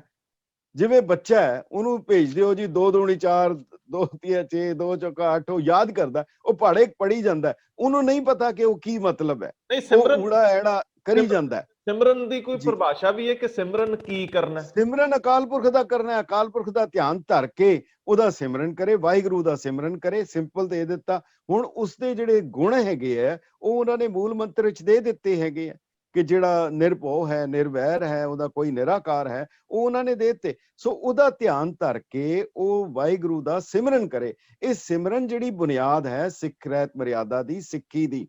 ਹੁਣ ਕਈ ਲੋਕ ਕਹਿੰਦੇ ਜੀ ਇਹ ਤੋਤਾ ਰਟਨ ਹੈ। ਸਵਾਲ ਇਹ ਹੈ ਕਿ ਸਿੱਖ ਰਹਿਤ ਮਰਿਆਦਾ ਚ ਪਹਿਲੀ ਸ਼ਰਤ ਹੈ ਕਿ ਸਿਮਰਨ ਕਰੇ। ਇਹ ਤਾਂ ਉਹਦਾ ਨਿੱਜੀ ਜੀਵਨ ਨਹੀਂ, ਹੋ ਪਰ ਗਿਆ। ਇਹਦਾ ਨਹੀਂ, ਥੋੜਾ ਜਿਹਾ, ਕਿਉਂਕਿ ਹੁਣ ਆਪਾਂ ਗੱਲ ਤੁਰੀ ਤੇ ਗਾਂ ਤੋਰ ਲੈਨੇ ਆ। ਜੀ ਸਿਮਰਨ ਦਾ ਤਰੀਕਾਕਾਰ ਕੀ ਹੋਵੇ? ਕਿਉਂਕਿ ਤੁਸੀਂ ਬਹੁਤ ਡੂੰਘੇ ਗਏ ਹੋ, ਮੈਨੂੰ ਪਤਾ। ਮੈਂ ਆਮ ਲੋਕਾਂ ਲਈ, ਮੇਰੇ ਵਰਗਿਆਂ ਲਈ ਸਮਝਣਾ ਚਾਹੁੰਦਾ ਹੈ ਕਿ ਤਰੀਕਾਕਾਰ ਕੀ ਹੈ। ਸਪੋਜ਼ ਮੈਨੂੰ ਤੁਸੀਂ ਪ੍ਰੈਕਟਿਸ ਦੇ ਵਿੱਚ ਜਰਾ ਦੱਸਿਓ ਕਿਵੇਂ ਅਸੀਂ ਕਰ ਸਕਦੇ ਹਾਂ। ਮੈਨੂੰ ਤਾਂ ਜਿਹੜਾ ਲੱਗਦਾ ਜੀ, ਜੋ ਕਿ ਸਭ ਤੋਂ ਉੱਤਮ ਤਰੀਕਾ ਇਹ ਹੈ ਕਿ ਜਿਹੜਾ ਸਵੇਰੇ ਉੱਠਦੇ ਸਾਰ ਜਿਸ ਵੇਲੇ ਉੱਠਦਾ ਹੈ ਉਸ ਵੇਲੇ ਚੌਕਣਾ ਮਾਰ ਕੇ ਬਹਿ ਜਾਏ। 2 ਮਿੰਟ, 4 ਮਿੰਟ, 10 ਮਿੰਟ, 15 ਮਿੰਟ, ਜਿੰਨੀ ਦੇਰ ਕਰ ਸਕਦਾ ਹੈ, ਉਹ ਜਿਹੜਾ ਹੈ ਉਹ ਵਾਹਿਗੁਰੂ ਦਾ ਅਗਰ ਜਾਪ ਕਰਦਾ ਹੈ, ਉਹ ਕਰਦਿਆਂ ਮੈਨੂੰ ਯਾਦ ਆ ਗਈ, ਪਿਤਾ ਜੀ ਕਹਿੰਦੇ ਸੀ ਵਾਹਿਗੁਰੂ ਕਹਿਣ ਨਾਲ ਵਾਹਿਗੁਰੂ ਨਾਲ ਬਣ ਆਉਂਦੀ ਹੈ। ਇਹ ਜਿਹੜੀ ਚੀਜ਼ ਹੈ, ਵਾਹਿਗੁਰੂ ਕਹੋਗੇ ਵਾਹਿਗੁਰੂ ਨਾਲ ਬਣ ਆਉਂਦੀ ਹੈ। ਪਰ ਇਹਦੇ ਚ ਇੱਕ ਬੜਾ ਇੰਟਰਸਟਿੰਗ ਵੀ ਹੈ, ਇਹਦੇ ਚ ਦੂਜਾ ਪੱਖ ਵੀ ਹੈ। ਮੈਂ ਪੜ੍ਹ ਰਿਹਾ ਸੀ ਸਾਖੀਆਂ ਚ, ਗੁਰੂ ਗੋਬਿੰਦ ਸਿੰਘ ਸਾਹਿਬ ਕੋਲ ਕੋ ਸਿੱਖ ਆਏ, ਕਹਿੰਦੇ ਜੀ ਤੁਸੀਂ ਕਹਿੰਦੇ ਹੋ ਵਾਹਿਗੁਰੂ ਵਾਹਿਗੁਰੂ ਵਾਹਿਗੁਰੂ ਵਾਹਿਗੁਰੂ ਕਰਿਆ ਕਰੋ, ਤੇ ਜੇ ਕੋਈ ਬੱਚਾ ਚੌਥੀ ਵਾਰ ਮਾਂ ਮਾਂ ਮਾਂ ਕਰੇ, 5ਵੀਂ ਵਾਰ ਫਿਰ ਮਾਂ ਕਹੇ ਤੇ ਮਾਂ ਚਪੇੜ ਮਾਰ ਦਿੰਦੀ ਹੈ, ਤੇ ਵਾਹਿਗੁਰੂ ਨਾਰਾਜ਼ ਨਹੀਂ? ਗਰੀ ਪੈ ਗਿਆ, ਵਾਹਿਗੁਰੂ ਵਾਹਿਗੁਰੂ ਕਰੀ ਜਾਂਦਾ। ਤੋ ਗੁਰੂ ਸਾਹਿਬ ਹੱਸ ਪਏ। ਉਹਨਾਂ ਦੇ ਦੇਖੋ ਸਿੱਖ ਇੰਨੇ ਕਲੋਜ਼ ਸੀ ਕਿ ਉਹ ਗੁਰੂ ਨਾਲ ਇਸ ਤਰ੍ਹਾਂ ਗੱਲਬਾਤ ਕਰ ਸਕਦੇ ਸੀ। ਉਹ ਗੁਰੂ ਸਾਹਿਬ ਕਹਿਣ ਲੱਗੇ, ਗੱਲ ਇਹ ਹੈ ਕਿ ਤੁਹਾਡੇ ਵਾਹਿਗੁਰੂ ਵਾਹਿਗੁਰੂ ਕਹਿਣ ਨਾਲ ਤੁਹਾਡੀ ਆਵਾਜ਼ ਉੱਥੇ ਜਾ ਰਹੀ ਹੈ ਕਿ ਨਹੀਂ ਜਾ ਰਹੀ ਹੈ ਤਾਂ ਵਾਹਿਗੁਰੂ ਜਾਣਦਾ ਹੈ, ਇਹ ਤਾਂ ਉਹੀ ਜਾਣਦਾ ਹੈ। ਪਰ ਇੱਕ ਗੱਲ ਹੈ, ਕਹਿੰਦੇ ਜਦੋਂ ਤੁਸੀਂ ਕਿਧਰੇ ਕਹਿੰਦੇ ਵਪਾਰੀ ਜਾ ਰਹੇ ਹੋਣ, ਕੋਈ ਲੁਟੇਰੇ ਆ ਜਾਣ, ਡਾਕੂ ਆ ਜਾਣ, ਫਿਰ ਉਹ ਰਾਜੇ ਨੂੰ ਆਵਾਜ਼ਾਂ ਮਾਰਦਾ, ਪਹੁੰਚੀ ਹੋਏ ਪਹੁੰਚੀ ਹੋਏ, ਤੇ ਉਹ ਚੋਰ ਥੋੜਾ ਪਿੱਛੇ ਹਟਦੇ ਆ। ਜਿਹਨੂੰ ਗੁਰੂ ਸਾਹਿਬ ਨੇ, ਗੁਰੂ ਨਾਨਕ ਪਾਤਸ਼ਾਹ ਨੇ ਕਿਹਾ, ਇਤੇ ਕੂਕਰ ਹੋ ਬੇਗਾਨਾ ਭੌਕਾ ਇਸ ਤਨ ਤਾਈ, ਮੈਂ ਪਰਾਈ ਗਲੀ ਦਾ ਕੁੱਤਾ ਇਸ ਗਲੀ ਚ ਆ ਗਿਆ। ਇਸ ਗਲੀ ਦੇ ਕੁੱਤੇ ਜਿਹੜੇ ਕਾਮ ਕ੍ਰੋਧ ਲੋਭ ਮੋਹ ਹੰਕਾਰ ਹੈ, ਮੇਰੇ ਮਗਰ ਪੈ ਗਏ ਹੈ। ਹੁਣ ਜਿੰਨੀ ਦੇਰ ਮੈਂ ਵਾਹਿਗੁਰੂ ਵਾਹਿਗੁਰੂ ਕੂਕਾਂਗਾ, ਉਨੀ ਦੇਰ ਇਹ ਕੁੱਤੇ ਇਸ ਤੋਂ ਦੂਰ ਰਹਿਣਗੇ। ਮੈਂ ਆਪਣੇ ਸਰੀਰ ਨੂੰ ਬਚਾਉਣ ਲਈ ਕਰਦਾ, ਮਿਲੇਗਾ ਕਿ ਨਹੀਂ ਮਿਲੇਗਾ, ਪਰ ਇਹ ਸਰੀਰ ਬਚਿਆ ਰਹੇਗਾ। ਸੋ ਇਹ ਜਿਹੜੀ ਇੱਕ ਪਹਿਲੀ ਸਟੇਜ ਹੈਗੀ ਹੈ, ਉਹ ਫਿਰ ਇੱਕ ਅਭਿਆਸ ਬਣ ਜਾਂਦਾ ਹੈ। ਉਹ ਤੁਹਾਡੀ ਇੱਕ ਲੜੀ ਤੁਰ ਪਏਗੀ। ਉਹਦੇ ਬਾਅਦ ਫਿਰ ਉੱਠਦੇ ਬੈਠਦੇ ਜਿਵੇਂ ਫਿਰ ਤੁਹਾਨੂੰ ਤਰੱਦਦ ਨਹੀਂ ਕਰਨਾ ਪਏਗਾ। ਸ਼ੁਰੂ ਚ ਬੜਾ ਔਖਾ ਹੈ, ਬਹੁਤ ਔਖਾ ਹੈ, ਸਿਰ ਵੀ ਦੁਖੇਗਾ, ਪਰ ਇੱਕ ਵਾਰ ਤੁਹਾਡੀ ਅਗਰ ਬਿਰਤੀ ਜੁੜ ਜਾਂਦੀ ਹੈਗੀ ਹੈ, ਇਹ ਨਹੀਂ ਕਿ ਕਿਸੇ ਇੱਕ ਸਿੱਖ ਲਈ, ਕਿਸੇ ਲਈ ਵੀ, ਜਿਹੜਾ ਵੀ ਪਰਮਾਤਮਾ ਦਾ ਨਾਂ ਲੈਂਦਾ ਹੈ, ਕਿਉਂਕਿ ਗੁਰੂ ਸਾਹਿਬ ਨੂੰ ਇਸ ਤੇ ਕੋਈ ਇਤਰਾਜ਼ ਨਹੀਂਗਾ। ਉਹਨਾਂ ਨੇ ਕਿਹਾ, ਕਹੋ ਨਾਨਕ ਗੁਰ ਖੋਏ ਪਰਮ ਏਕੋ ਅੱਲੋ ਪਾਰ ਬ੍ਰਹਮ। ਜਿਹੜਾ ਮਰਜ਼ੀ ਤੁਸੀਂ ਕਰ ਲਓ, ਪਰ ਸਿੱਖ ਨੂੰ ਜਿਹੜਾ ਹੈ ਉਹ ਵਾਹਿਗੁਰੂ ਦੇ ਸਿਮਰਨ ਦਾ, ਸਿੱਖ ਰਹਿਤ ਮਰਿਆਦਾ ਨੇ ਦਿੱਤਾ ਹੈ ਕਿ ਉਹ ਤੁਸੀਂ ਸਵੇਰੇ ਉੱਠ ਕੇ ਉਸਨੂੰ ਪਹਿਲਾ ਜਿਹੜਾ ਹੈਗਾ ਸਿਮਰਨ ਕਰਨਾ ਹੈਗਾ। ਠੀਕ ਹੈ ਜੀ। ਉਸ ਦੇ ਬਾਅਦ ਉਹਦੀ ਜਿਹੜੀ ਹੈਗੀ ਹੈ ਉਹ ਨਿੱਜੀ ਰਹਿਣੀ ਹੈ, ਨਿਤਨੇਮ ਕਰਨਾ ਹੈਗਾ। ਉਹਦੇ ਬਾਅਦ ਫਿਰ ਗੁਰਦੁਆਰੇ ਦਾ ਹੈਗਾ, ਫਿਰ ਕੀਰਤਨ ਦੀ ਵਿਵਸਥਾ ਹੈ, ਫਿਰ ਕਥਾ ਦੀ ਵਿਵਸਥਾ ਹੈ। ਅਕਾਲ ਤਖਤ ਦੀ ਮਰਿਆਦਾ ਵੱਖਰੀ ਹੈ, ਗੁਰਦੁਆਰਿਆਂ ਦੀ ਵੱਖਰੀ ਹੈ। ਫਿਰ ਪੰਥਕ ਇਹਦੇ ਨਿੱਜੀ ਸੰਸਕਾਰ ਹੈ, ਜਿਹਦੇ ਵਿੱਚ ਜਨਮ ਸੰਸਕਾਰ ਹੈ, ਜਿਹਦੇ ਵਿੱਚ ਆਨੰਦ ਸੰਸਕਾਰ ਹੈ, ਜਿਹਦੇ ਵਿੱਚ ਮ੍ਰਿਤਕ ਸੰਸਕਾਰ ਹੈ। ਇਹ 3 ਬੰਦੇ ਦੇ ਵਸ ਵਿੱਚ ਹੈ, ਇਹ 3 ਬੰਦੇ ਦੇ ਨਿੱਜੀ ਹੈਗੇ ਹੈ। ਔਰ ਜਿਹੜਾ ਦੂਸਰਾ ਹੈਗਾ ਪੰਥਕ ਸੰਸਕਾਰ ਹੈ, ਉਹ ਹੈਗਾ ਅੰਮ੍ਰਿਤ ਸੰਸਕਾਰ। ਉਹਦੇ ਬਾਅਦ ਜਿਹੜਾ ਲਾਸਟ ਚੈਪਟਰ ਹੈ, ਉਹਦੇ ਵਿੱਚ ਹੈਗਾ ਗੁਰੂ ਪੰਥ ਕੀ ਹੈ, ਗੁਰੂ ਪੰਥ ਦੀ ਮਰਿਆਦਾ ਕੀ ਹੈ, ਸੇਵਾ ਕਿੱਦਾਂ ਕਰਨੀ ਹੈ, ਪੰਥਕ ਮਸਲੇ ਹੋਣ ਉਹਨਾਂ ਦਾ ਹੱਲ ਕਿੱਦਾਂ ਕਰਨਾ ਹੈ, ਅਕਾਲ ਤਖਤ ਸਾਹਿਬ ਦੀ ਕੀ ਅਥਾਰਟੀ ਹੈ। ਇਹ ਫਿਰ ਸੋ ਇਸ ਤਰੀਕੇ ਦੇ ਨਾਲ ਦੇਖਿਆ ਜਾਏ ਤਾਂ ਮੈਂ ਜਿਹੜੀ ਆਪਣੀ ਕਿਤਾਬ ਹੈ, ਇਹਦੇ ਵਿੱਚ ਉਹ ਚੀਜ਼ਾਂ ਜਿਹੜੀਆਂ ਸੀ, ਜਿਵੇਂ ਬੇਅਰ ਐਕਟ ਹੁੰਦਾ ਹੈ, ਕਾਨੂੰਨ ਹੁੰਦਾ ਹੈ, ਕਾਨੂੰਨ ਵਿਆਖਿਆ ਨਹੀਂ ਕਰਦਾ, ਕਾਨੂੰਨ ਉਹ ਦੇ ਦਿੰਦਾ ਹੈ। ਸੋ ਮੇਰੀ ਕੋਸ਼ਿਸ਼ ਹੋਈ ਹੈ, ਇਹ ਜਿਹੜੀ ਪੁਸਤਕ ਹੈਗੀ ਹੈ ਸਾਖੀ, ਮੈਂ ਤੁਹਾਨੂੰ ਦਿਖਾ ਦਿਆਂ, ਸਿੱਖ ਰਹਿਤ ਮਰਿਆਦਾ ਜੀ ਕੀ। ਇਹਦੇ ਓਰੀਜਨਲੀ 17 ਪੇਜ ਦਾ ਹੈਗਾ ਡਾਕੂਮੈਂਟ, ਇਹ 500 ਸਫੇ ਦੀ ਹੈ ਜੀ। ਇਹਦੇ ਵਿੱਚ ਹਰ ਮੱਧ ਨੂੰ ਉਹਦੇ ਹਵਾਲੇ ਗੁਰਬਾਣੀ ਦੇ, ਗੁਰ ਇਤਿਹਾਸ ਦੇ, ਰਹਿਤਨਾਮਿਆਂ ਦੇ, ਬਲਕਿ ਦੂਸਰੇ ਧਰਮਾਂ ਦੇ ਵੀ ਦਿੱਤੇ ਹੈ। ਕਿਉਂ? ਜਿਹਦੇ ਚ ਜ਼ਰੂਰਤ ਇਸ ਕਰਕੇ ਪਈ ਹੈ, ਹੁਣ ਲਿਖਿਆ ਸਰਬਲੋ ਦਾ ਕੜਾ ਹੱਥ ਰੱਖਣਾ। ਹੁਣ ਜੇ ਇਹਦਾ ਅਗਰ ਨਾ ਪਤਾ ਹੋਏ, ਹੁਣ ਗੁਰੂ ਨਾਨਕ ਪਾਤਸ਼ਾਹ ਕਹਿ ਰਹੇ ਹੈ, ਇੱਕ ਗੱਲ ਕਹਿ ਰਹੇ ਹੈ ਕਿ ਗੋਬਰ ਤਰਨ ਨਾ ਜਾਈ, ਗੋਬਰ ਤੁਹਾਡਾ ਪਾਰ ਉਤਾਰਾ ਨਹੀਂ ਕਰ ਸਕਦਾ। ਹੁਣ ਆਮ ਪੁੱਛ ਸਕਦਾ ਭਾਈ ਗੋਬਰ ਕਿਸ ਤਰ੍ਹਾਂ ਪਾਰ ਉਤਾਰਦਾ, ਇਹ ਕਿਉਂ ਲਿਖ ਦਿੱਤਾ? ਹੁਣ ਇਹ ਵਿਆਖਿਆ ਨਹੀਂ ਹੈ। ਇਹ ਜ਼ਰੂਰ ਲਿਖਿਆ ਕਿ ਲੰਗਰ ਵਿੱਚ ਗੋਹਾ ਨਾ ਬਾਲੇ, ਇਹ ਲਿਖਿਆ ਲੋਹੇ ਦੇ ਬਾਟੇ ਨੂੰ ਮੂੰਹ ਲਾ ਕੇ ਅੰਮ੍ਰਿਤ ਛਕੇ, ਇਹ ਲਿਖਿਆ ਲੋਹੇ ਦਾ ਜਿਹੜਾ ਦੋਨੋਂ ਬੁੱਕ ਦੇ ਵਿੱਚ ਪੀਵੇ, ਹੈ ਨਾ ਜੀ, ਦੋਨੋਂ ਅੰਜਲੀ ਜਿਹੜੀ ਹੁੰਦੀ ਹੈ। ਪਰ ਇਹਨਾਂ ਦੀ ਵਿਆਖਿਆ ਨਹੀਂ ਹੈ। ਇਸ ਪੁਸਤਕ ਦੇ ਵਿੱਚ ਉਹਨਾਂ ਸਾਰੀਆਂ ਚੀਜ਼ਾਂ ਦੀ ਵਿਆਖਿਆ, ਔਰ ਜਿੱਥੇ ਲੋੜ ਪਈ ਹੈ ਉਹ ਸਾਰੀਆਂ ਸਿਮਰਤੀਆਂ, ਸ਼ਾਸਤਰਾਂ, ਪੁਰਾਣਾ, ਵੇਦਾਂ ਦੇ ਔਰ ਦੂਸਰੇ ਧਰਮਾਂ ਦੇ, ਕੁਰਾਨ ਦੇ, ਅੰਜੀਲ ਦੇ, ਔਰ ਉਹਨਾਂ ਦੇ ਹਵਾਲੇ ਦੇ ਕੇ ਉਸ ਕੌਮ ਨੂੰ, ਉਸ ਜਿਹੜੀ ਅਸੂਲ ਨੂੰ ਸਮਝਣ ਦੀ ਦ੍ਰਿੜ ਕੀਤੀ ਹੈ। ਜਿਵੇਂ ਹੁਣ ਕੁੱਠਾ ਹੈ, ਇਹ ਸਾਡੇ ਇਹਦੇ ਵਿੱਚ ਨਹੀਂ ਮਿਲੇਗਾ, ਪਰ ਇਹਦੀ ਵਿਆਖਿਆ ਜਿਹੜੀ ਹੈ ਕੁਰਾਨ ਮਜੀਦ ਦੇ ਵਿੱਚ ਮਿਲੇਗੀ। ਸੂਰਾ ਅਲ ਬਕਰਾ ਜਿਹੜੀ ਕੁਰਾਨ ਦੀ ਦੂਸਰਾ ਸੂਰਤ ਹੈਗੀ ਆ, ਔਰ ਬੜੇ ਹੈਰਾਨ ਹੋਵੋਗੇ ਤੁਸੀਂ, ਅਸੀਂ ਆਮ ਤੌਰ ਤੇ ਬੱਕਰਾ ਕਹਿ ਦਿੰਦੇ ਆ, ਜਿਹੜਾ ਵਿਚਾਰਾ ਬੱਕਰਾ ਹੁੰਦਾ ਹੈ, ਪਰ ਨਹੀਂ, ਅਲ ਬਕਰਾ ਜਿਹੜਾ ਹੈ, ਬੱਕਰਾ ਗਾਂ ਨੂੰ ਕਿਹਾ ਜਾਂਦਾ ਜਾਂ ਬੈਲ ਨੂੰ ਕਿਹਾ ਜਾਂਦਾ ਹੈ।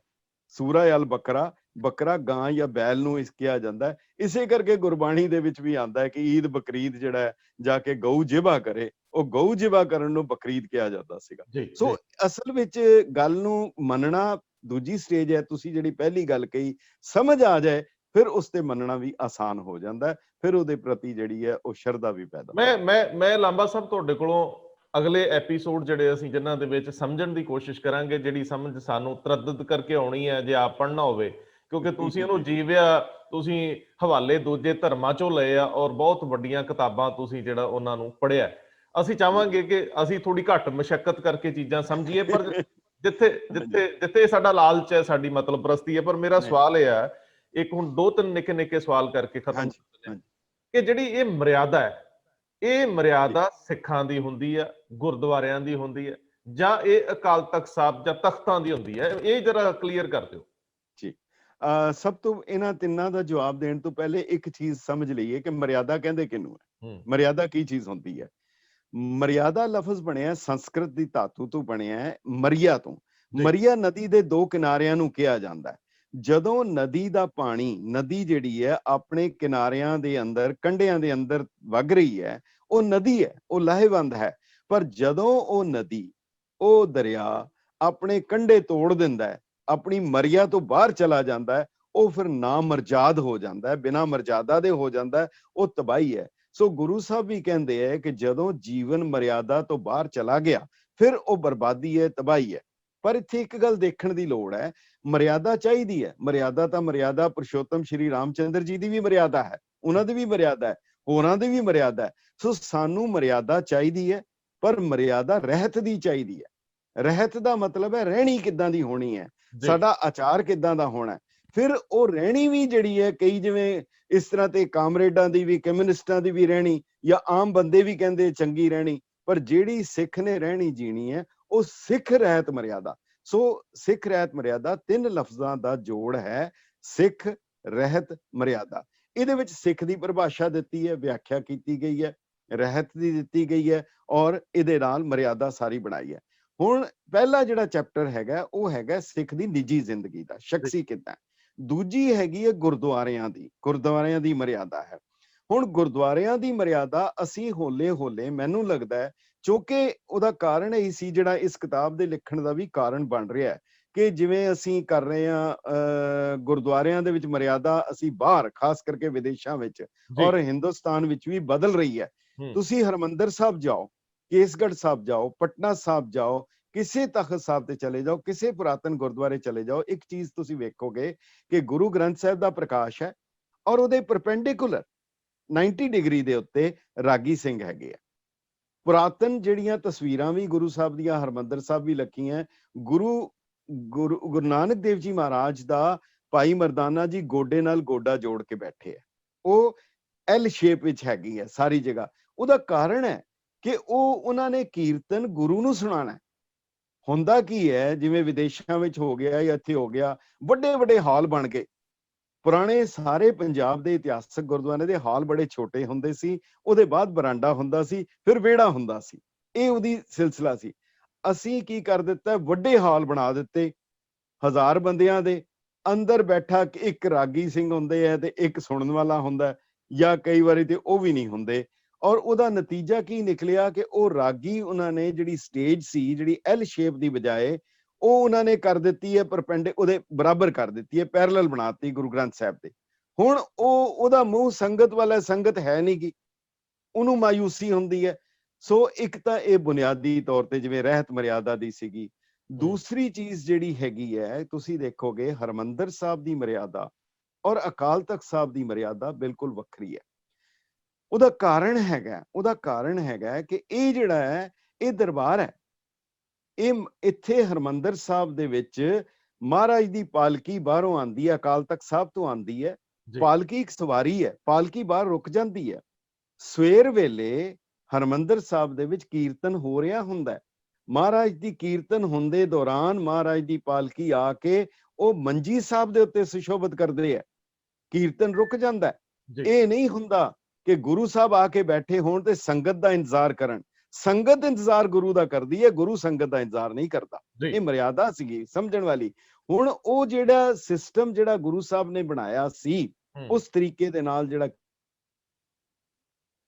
ਹੈ ਉਹ ਇੱਕ ਤਖਤ ਹੈ, ਥਰੋਨ ਹੈ, ਉਹ ਬਾਦਸ਼ਾਹਤ ਦਾ ਚਿੰਨ੍ਹ ਹੈ। ਹਰਮੰਦਰ ਸਾਹਿਬ ਦੇ ਵਿੱਚ ਕੋਈ ਜੈਕਾਰਾ ਨਹੀਂ ਬੁਲਾਇਆ ਜਾਂਦਾ, ਕੋਈ ਕਥਾ ਨਹੀਂ ਹੁੰਦੀ, ਕੋਈ ਲੈਕਚਰ ਨਹੀਂ ਹੁੰਦਾ। ਪਰ ਜਿਹੜੀਆਂ ਗੱਲਾਂ ਹਰਮੰਦਰ ਸਾਹਿਬ 'ਚ ਨਹੀਂ ਹੁੰਦੀਆਂ, ਅਕਾਲ ਤਖਤ ਤੇ ਹੁੰਦੀਆਂ। ਹਰਮੰਦਰ ਸਾਹਿਬ ਤੁਹਾਨੂੰ ਨਮਸਕਾਰ ਝੁੱਕ ਕੇ ਕਰਨਾ ਪੈਂਦਾ, ਅਕਾਲ ਤਖਤ ਸਾਹਿਬ ਦੇ ਸਾਹਮਣੇ ਪੇਸ਼ ਹੋਇਆ ਜਾਂਦਾ। ਤਖਤਾਂ ਦੀ ਪਰਿਕਰਮਾ ਨਹੀਂ ਹੁੰਦੀ, ਤਖਤਾਂ ਦੇ ਉੱਤੇ ਗੁਰੂ ਗ੍ਰੰਥ ਸਾਹਿਬ ਦਾ ਪ੍ਰਕਾਸ਼ ਨਹੀਂ ਹੁੰਦਾ। ਇਹ ਬੜੀ ਵੱਡੀ ਗੱਲ ਹੈ, ਕਿਉਂਕਿ ਉਹ ਗੁਰਦੁਆਰਾ ਨਹੀਂ ਹੈ, ਉੱਥੇ ਸ਼ਸਤਰਾਂ ਦਾ ਪ੍ਰਕਾਸ਼ ਹੁੰਦਾ ਹੈ। ਭਾਵੇਂ ਤੁਸੀਂ ਕੇਸਗੜ੍ਹ ਸਾਹਿਬ ਚਲੇ ਜਾਓ, ਹਜ਼ੂਰ ਸਾਹਿਬ ਚਲੇ ਜਾਓ, ਪਟਨਾ ਸਾਹਿਬ ਚਲੇ ਜਾਓ, ਅਕਾਲ ਤਖਤ ਸਾਹਿਬ ਦਾ ਪ੍ਰਕਾਸ਼ ਹੈ, ਸ਼ਸਤਰਾਂ ਨੂੰ ਨਮਸਕਾਰ ਕਰਦੇ ਹੋ ਤੁਸੀਂ। ਔਰ ਉਹ ਉੱਥੇ ਨਗਾੜੇ ਵੀ ਹੈ, ਉੱਥੇ ਸਜ਼ਾਵਾਂ ਵੀ ਦਿੱਤੀਆਂ ਜਾਂਦੀਆਂ, ਉੱਥੇ ਦੀ ਮਰਿਆਦਾ ਬਿਲਕੁਲ, ਉੱਥੇ ਦੇ ਗੁੰਬਦ ਜਿਹੜੇ ਬੁਲੰਦ ਹੈ, ਹਰਮੰਦਰ ਸਾਹਿਬ ਦਾ ਗੁੰਬਦ ਬੈਠਵਾਂ, ਸੋ ਉਹਨਾਂ ਦੀ ਮਰਿਆਦਾ ਵੱਖਰੀ ਹੈ। ਅਕਾਲ ਤਖਤ ਸਾਹਿਬ ਦਾ ਇਸ ਤੋਂ ਇਲਾਵਾ ਇੱਕ ਹੋਰ ਵੱਡਾ ਰੋਲ ਹੈ, ਬਹੁਤ ਵੱਡਾ ਰੋਲ ਹੈ ਮਰਿਆਦਾ ਦੇ ਵਿੱਚ। ਉਹ ਹੈਗਾ ਕਿ ਰਹਿਤ ਮਰਿਆਦਾ ਸਪਸ਼ਟ ਹੈ, ਸਥਾਨਕ ਗੁਰ ਸੰਗਤ ਦੇ ਫੈਸਲੇ ਦੀ ਅਪੀਲ ਅਕਾਲ ਤਖਤ ਸਾਹਿਬ ਤੇ ਹੋ ਸਕਦੀ ਹੈ ਜੀ। ਹਰ ਮਸਲਾ ਅਕਾਲ ਤਖਤ ਤੇ ਨਹੀਂ ਜਾਣਾ ਚਾਹੀਦਾ, ਨਹੀਂ ਜਾਂਦਾ। ਮਗਰ ਹੋਇਆ ਕੀ ਹੈ ਕਿ ਇਹ ਰਹਿਤ ਮਰਿਆਦਾ ਦੀ ਵਿਆਖਿਆ ਸਹੀ ਨਹੀਂ ਕਰ ਪਾਉਣ ਦੀ ਵਜ੍ਹਾ ਕਰਕੇ ਇੱਕ ਬੜੀ ਵੱਡੀ ਊਣਤਾਈ ਆ ਗਈ ਹੈ ਸਾਡੇ ਵਿੱਚ। ਕਿਉਂਕਿ ਇਸ ਦੇ ਵਿੱਚ ਲਿਖਿਆ ਸੀ ਪਹਿਲੇ 1936 ਵਾਲੀ ਮਰਿਆਦਾ 'ਚ ਕਿ ਇੱਕ ਸੰਗਤ ਸੀ, ਇੱਕ ਗੁਰਸੰਗਤ ਸੀ ਤੇ ਇੱਕ ਪੰਥ ਸੀ ਜੀ। ਉਹਦੇ ਵਿੱਚ ਲਿਖਿਆ ਸੀ ਕਿ ਗੁਰਸੰਗਤ ਦੇ ਸਥਾਨਕ ਫੈਸਲੇ ਦੀ ਅਪੀਲ ਅਕਾਲ ਤਖਤ ਤੇ ਹੋ ਸਕਦੀ ਹੈ। ਮਗਰ 1945 ਦੇ ਵਿੱਚ ਕੀ ਕੀਤਾ ਗਿਆ ਕਿ ਉਹ ਗੁਰਸੰਗਤ ਲਫ਼ਜ਼ ਡਿਲੀਟ ਕਰ ਦਿੱਤਾ ਗਿਆ। ਹੁਣ ਗੁਰਸੰਗਤ ਹੈ ਨਹੀਂ ਜੀ। ਉਹਦਾ ਨਤੀਜਾ ਇਹ ਨਿਕਲਿਆ ਕਿ ਹਰ ਲੋਕ ਜਿਹੜਾ ਵੀ ਕੋਈ ਛੋਟਾ ਛੋਟਾ ਮਸਲਾ ਚੁੱਕ ਕੇ ਅਕਾਲ ਤਖਤ ਸਾਹਿਬ ਦੇ ਕੋਲ ਪੇਸ਼ ਹੋ ਜਾਂਦੇ ਆ, ਉੱਥੇ ਚਲੇ ਜਾਂਦੇ ਆ। ਲੋਕੀ ਆਪੇ ਹੀ ਜਾ ਕੇ ਜੀ ਮੈਂ ਇਹ ਗਲਤੀ ਕੀਤੀ, ਮੈਨੂੰ ਇਹ ਬਖਸ਼ ਦਿਓ, ਮੈਨੀ ਇਹ ਗਲਤੀ ਹੋ। ਸਵਾਲ ਉਹਦੇ ਮਰਿਆਦਾ 'ਚ ਲਿਖਿਆ ਕਿ ਜੇ ਤੁਹਾਡੇ ਕੋਲ ਗਲਤੀ ਹੁੰਦੀ ਹੈ, ਸਥਾਨਕ ਸੰਗਤ ਵਿੱਚ ਜਾਓ, ਆਪਣੇ ਪਿੰਡ ਦੇ ਗੁਰਦੁਆਰੇ ਜਾਓ, ਆਪਣੇ ਸ਼ਹਿਰ ਦੇ ਗੁਰਦੁਆਰੇ ਜਾ ਕੇ ਉਹਦੇ ਵਿੱਚ ਜਾ ਕੇ ਸੰਗਤ ਦੇ ਵਿੱਚੋਂ ਭੁੱਲ ਬਖਸ਼ਾਓ। ਇਹ ਸਾਰਾ ਜਿਹੜਾ ਅਕਾਲ ਤਖਤ ਸਾਹਿਬ ਨੂੰ ਇਹ ਇੱਕ ਗਲਤ ਜਿਹੜਾ ਇੱਕ ਪਰੰਪਰਾ ਜਿਹੜੀ ਸ਼ੁਰੂ ਹੋ ਗਈ ਹੈ, ਜੇਕਰ ਇਸ ਕਿਤਾਬ ਦੇ ਰਾਹੀਂ ਉਹ ਪਰੰਪਰਾ ਫਿਰ ਮੁੜ ਬਹਾਲ ਹੋ ਸਕੇ ਗੁਰਸੰਗਤ ਦੀ। ਜੀ ਮੈਨੂੰ ਸਿਰਫ ਇੰਨਾ ਕਿ ਜਾਂਦੇ ਜਾਂਦੇ ਜ਼ਰੂਰ ਦੱਸਿਓ, ਦੋ ਚੀਜ਼ਾਂ ਪੁੱਛਣੀਆਂ। ਇੱਕ ਤਾਂ ਮੈਨੂੰ ਮੂਲ ਮੰਤਰ ਸਾਹਿਬ ਜਿਹੜਾ ਅਸੀਂ ਮਰਿਆਦਾ ਦੇ ਰਹਿਤ ਮਰਿਆਦਾ ਅਨੁਸਾਰ ਅਸੀਂ ਕਿੱਥੋਂ ਤੱਕ ਜਾਣਾ ਹੈ, ਉਹਦੇ ਤੇ ਕਦੇ ਕਦੇ ਵਿਵਾਦ ਸੁਣੀਂਦਾ। ਦੂਜਾ ਪੱਖ ਇਹ ਹੈ ਕਿ ਸ਼੍ਰੀ ਅਕਾਲ ਤਖਤ ਸਾਹਿਬ ਦਾ ਮੌਜੂਦਾ ਸਰੂਪ ਜਾਂ ਕਾਰਜ ਖੇਤਰ ਜਿਹੜਾ ਹੈ ਇਹ ਕਦੋਂ ਕੁ ਨਿਰਧਾਰਿਤ ਹੁੰਦਾ ਹੈ। 1945 ਵਾਲੀ ਰਹਿਤ ਮਰਿਆਦਾ ਅਕਾਲ ਤਖਤ ਸਾਹਿਬ ਨੂੰ ਕਿਹੋ ਜਿਹੀਆਂ ਸ਼ਕਤੀਆਂ ਦਿੰਦੀ ਹੈ? ਉਹਨਾਂ ਦੀ ਕੋਈ ਸੀਮਾ ਵੀ ਹੈ ਸ਼ਕਤੀਆਂ ਦੀ, ਕਿੱਥੋਂ ਕੁ ਤੱਕ ਜਾ ਸਕਦੇ? ਨਹੀਂ, ਜਿਹੜਾ ਤੇ ਪਹਿਲਾ ਤੁਹਾਡਾ ਸਵਾਲ ਹੈਗਾ ਉਹ ਤੇ ਹੈਗਾ ਕਿ ਮੂਲ ਮੰਤਰ ਕਿੱਥੋਂ ਤੱਕ ਆ, ਉਹਦੇ 'ਚ ਕੋਈ ਦੁਬਿਧਾ ਨਹੀਂ ਹੈਗੀ।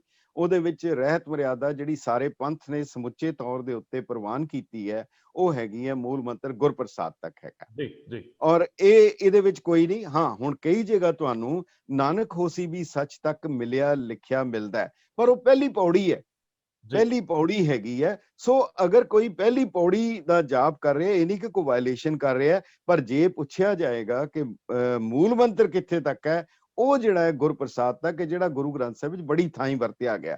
ਬਲਕਿ ਇਸ ਕਿਤਾਬ ਦੇ ਵਿੱਚ ਹਵਾਲੇ ਵੀ ਦਿੱਤੇ ਹੈ ਪੁਰਾਤਨ ਜਿਹੜੀਆਂ ਗ੍ਰੰਥਾਂ ਦੇ, ਪੁਰਾਤਨ ਹਵਾਲਿਆਂ ਦੇ ਵਿੱਚ ਵੀ ਉਹ ਗੁਰਪ੍ਰਸਾਦ ਤੱਕ ਹੈ। ਦੂਜਾ ਸਵਾਲ ਮੈਨੂੰ ਥੋੜਾ ਜਿਹਾ ਅਗਰ ਮਾਫੀ ਦੇਣਾ, ਹਾਂਜੀ ਦੁਬਾਰਾ ਇੱਕ ਵਾਰ ਅਗਰ ਮੈਂ ਇਹ ਪੁੱਛਿਆ ਕਿ ਜਿਹੜੇ ਸ਼੍ਰੀ ਅਕਾਲ ਤਖਤ ਸਾਹਿਬ ਦੀਆਂ ਸ਼ਕਤੀਆਂ ਨੇ ਮੌਜੂਦਾ ਤਰੀਕਾਕਾਰ ਹੈ ਕੰਮ ਕਰਨ ਦਾ, ਕਿ ਇਹ 1945 ਦੀ ਰਹਿਤ ਮਰਿਆਦਾ ਅਨੁਸਾਰ ਹੈ? ਵੈਸੇ ਤਾਂ ਤੁਸੀਂ ਪਹਿਲਾਂ ਕਹਿ ਹੀ ਦਿੱਤਾ ਹੈ ਕਿ ਅਸੀਂ ਹਰ ਮਸਲਾ ਸ਼੍ਰੀ ਅਕਾਲ ਤਖਤ ਸਾਹਿਬ ਤੇ ਲੈ ਕੇ ਜਾਂਦੇ ਆ, ਉਹ ਬਣਦਾ ਨਹੀਂ, ਲੇਕਿਨ ਦੂਜਾ ਪੱਖ ਕਿ ਕੀ ਇਹ ਸ਼ਕਤੀਆਂ ਬੇਸ਼ੁਮਾਰ ਨੇ ਜਾਂ ਇਹਨਾਂ ਸ਼ਕਤੀਆਂ ਦੀ ਕੋਈ ਸੀਮਾ ਵੀ ਆ? ਅਕਾਲ ਤਖਤ ਸਾਹਿਬ ਦੀਆਂ ਸ਼ਕਤੀਆਂ ਨੂੰ ਨਿਰਧਾਰਿਤ ਕੀਤਾ ਹੈ ਇਹਦੇ ਵਿੱਚ?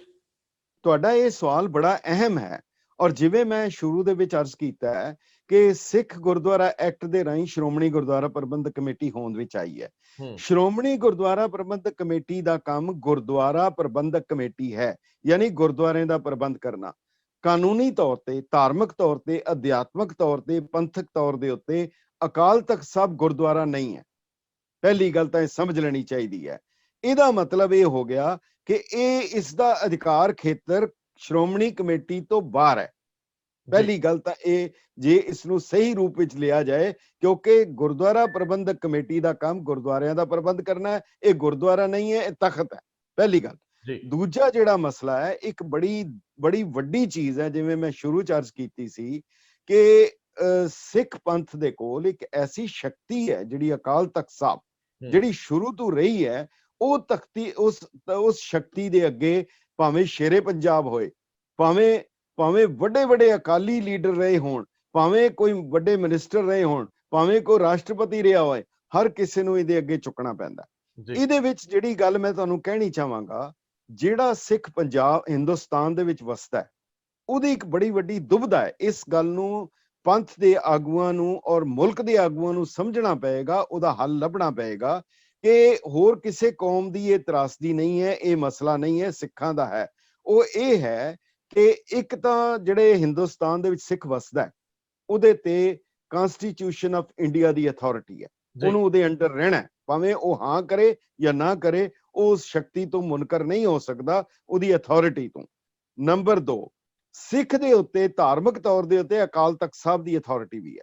ਇਹਦਾ ਮਤਲਬ ਕੇਵਲ ਇਹ ਸਿੱਖ ਕੌਮ ਹੈ ਜਿਹੜੀ ਡਿਊਐਲਿਟੀ ਆਫ ਅਥਾਰਟੀ ਦੇ ਅੰਦਰ ਜਿਹੜਾ ਜੀ ਰਿਹਾ ਹੈ, ਡਿਊਐਲਿਟੀ ਹੈ, ਦੋ ਪਾਸਿਓਂ ਇਹਦਾ ਜਿਹੜਾ ਜੀਂਦਾ ਪਿਆ। ਔਰ ਇਹ ਜਿਹੜੀ ਦੁਬਿਧਾ ਹੈਗੀ ਹੈ, ਕੱਲ ਨੂੰ ਐਸਾ ਨਾ ਹੋਏ ਕਿਧਰੇ ਕਨਸਟੀਟਿਊਸ਼ਨਲ ਅਰੇਂਜਮੈਂਟ ਔਰ ਅਕਾਲ ਤਖਤ ਸਾਹਿਬ ਦੇ ਆਦੇਸ਼ ਦੋਨਾਂ 'ਚ ਵਿਰੋਧਾਭਾਸ ਹੋਏ, ਔਰ ਵਿਰੋਧਾਭਾਸ ਇੰਨਾ ਤਗੜਾ ਹੋ ਜਾਏ ਕਿ ਉਹ ਟਕਰਾਅ ਦੇ ਵਿੱਚ ਆ ਜਾਏ, ਜਿਵੇਂ ਹੋ ਚੁੱਕਾ ਹੈ।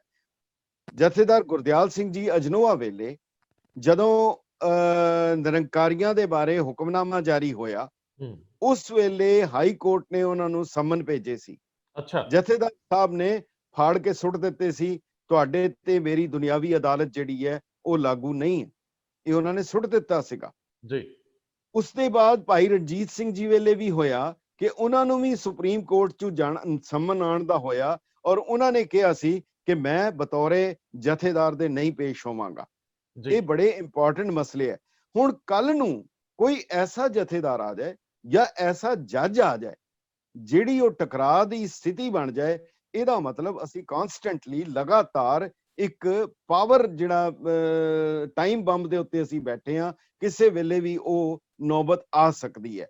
ਇਸ ਕਰਕੇ ਸਿੱਖਾਂ ਨਾਲੋਂ ਜ਼ਿਆਦਾ ਵਕਤ ਦੇ ਹਾਕਮਾਂ ਨੂੰ, ਮੁਲਕ ਦੇ ਹਾਕਮਾਂ ਨੂੰ ਇਹਦਾ ਕੋਈ ਨਾ ਕੋਈ ਬੰਨ ਨੂੰ ਬੰਨਣਾ ਪੈਣਾ, ਕਾਨੂੰਨੀ ਤੌਰ ਦੇ ਉੱਤੇ ਇਹਦਾ ਕੋਈ ਹੱਲ ਲੱਭਣਾ ਪੈਣਾ, ਇਹਦੀ ਸੁਪਰਮੇਸੀ। ਸੋ ਮਚ ਸੋ ਕਿ ਈਵਨ ਤੁਸੀਂ ਦੇਖੋ ਗੁਰਦੁਆਰਾ ਸੁਧਾਰ ਲਹਿਰ, ਇਹ ਤਾਂ ਅਕਾਲ ਤਖਤ ਸਾਹਿਬ ਹੈ। ਗੁਰਦੁਆਰਾ ਸੁਧਾਰ ਲਹਿਰ ਵੇਲੇ ਵੀ ਜਦੋਂ ਬਾਬਾ ਖੜਕ ਸਿੰਘ ਜੀ ਨੂੰ ਜੱਜ ਨੇ ਪੁੱਛਿਆ ਸੀ ਕਿ ਇਸ ਕੇਸ ਵਿੱਚ ਤੂੰ ਕੀ ਬਿਆਨ ਦੇਣਾ ਹੈ, ਉਹਨਾਂ ਦਾ ਬਿਆਨ ਰਿਕਾਰਡ ਹੈ ਜਿਹੜਾ ਉਹਦੇ ਚ ਅਫੀਸ਼ੀਅਲ ਹੈਗਾ। ਉਹਨਾਂ ਨੇ ਕਿਹਾ ਸੀਗਾ ਕਿ ਮੈਂ ਸ਼੍ਰੋਮਣੀ ਗੁਰਦੁਆਰਾ ਪ੍ਰਬੰਧਕ ਕਮੇਟੀ ਦਾ ਪ੍ਰਧਾਨ ਹੋਣ ਦੀ ਹੈਸੀਅਤ ਵਿੱਚ ਸਿੱਖ ਕੌਮ ਦਾ ਪ੍ਰੈਜ਼ੀਡੈਂਟ ਆ। ਇਸ ਕੇਸ ਵਿੱਚ ਸਰਕਾਰ ਇੱਕ ਪਾਰਟੀ ਹੈ, ਉਸ ਪਾਰਟੀ ਦਾ ਨੌਕਰ ਜੱਜ ਹੈ। ਮੇਰੀ ਪੋਜੀਸ਼ਨ ਸਿੱਖ ਕੌਮ ਦਾ ਪ੍ਰੈਜ਼ੀਡੈਂਟ ਹੋਣ ਦੀ ਹੈਸੀਅਤ ਵਿੱਚ ਅਮਰੀਕਾ, ਜਰਮਨੀ ਜਾਂ ਫਰਾਂਸ ਦੇ ਪ੍ਰੈਜ਼ੀਡੈਂਟ ਜੈਸੀ ਹੈ ਜਾਂ ਇੰਗਲੈਂਡ ਦੇ ਕਿੰਗ ਜੈਸੀ ਹੈ। ਮੈਂ ਇੱਕ ਨੌਕਰ ਦੇ ਸਾਹਮਣੇ ਬਿਆਨ ਨਹੀਂ ਦੇ ਸਕਦਾ ਜੀ। ਸੋ ਇਹ ਜਿਹੜੀ ਕੌਮ ਹੈ, ਇਹ ਜਿਹੜੀ ਗੁਰੂ ਕੀ ਲਾਡਲੀ ਫੌਜ ਹੈ, ਇਹ ਜਿਹੜੇ ਹੈ ਖਾਲਸਾ ਹੋਵੇ ਖੁਦ ਖੁਦਾ ਜਿਮ ਖੂਬੀ ਖੂਬ ਖੁਦਾਏ, ਈਨ ਨਾ ਮੰਨੇ ਆਨ ਕੀ ਇੱਕ ਸੱਚੇ ਬਿਨ ਪਾਤਸ਼ਾਹ ਹੈ।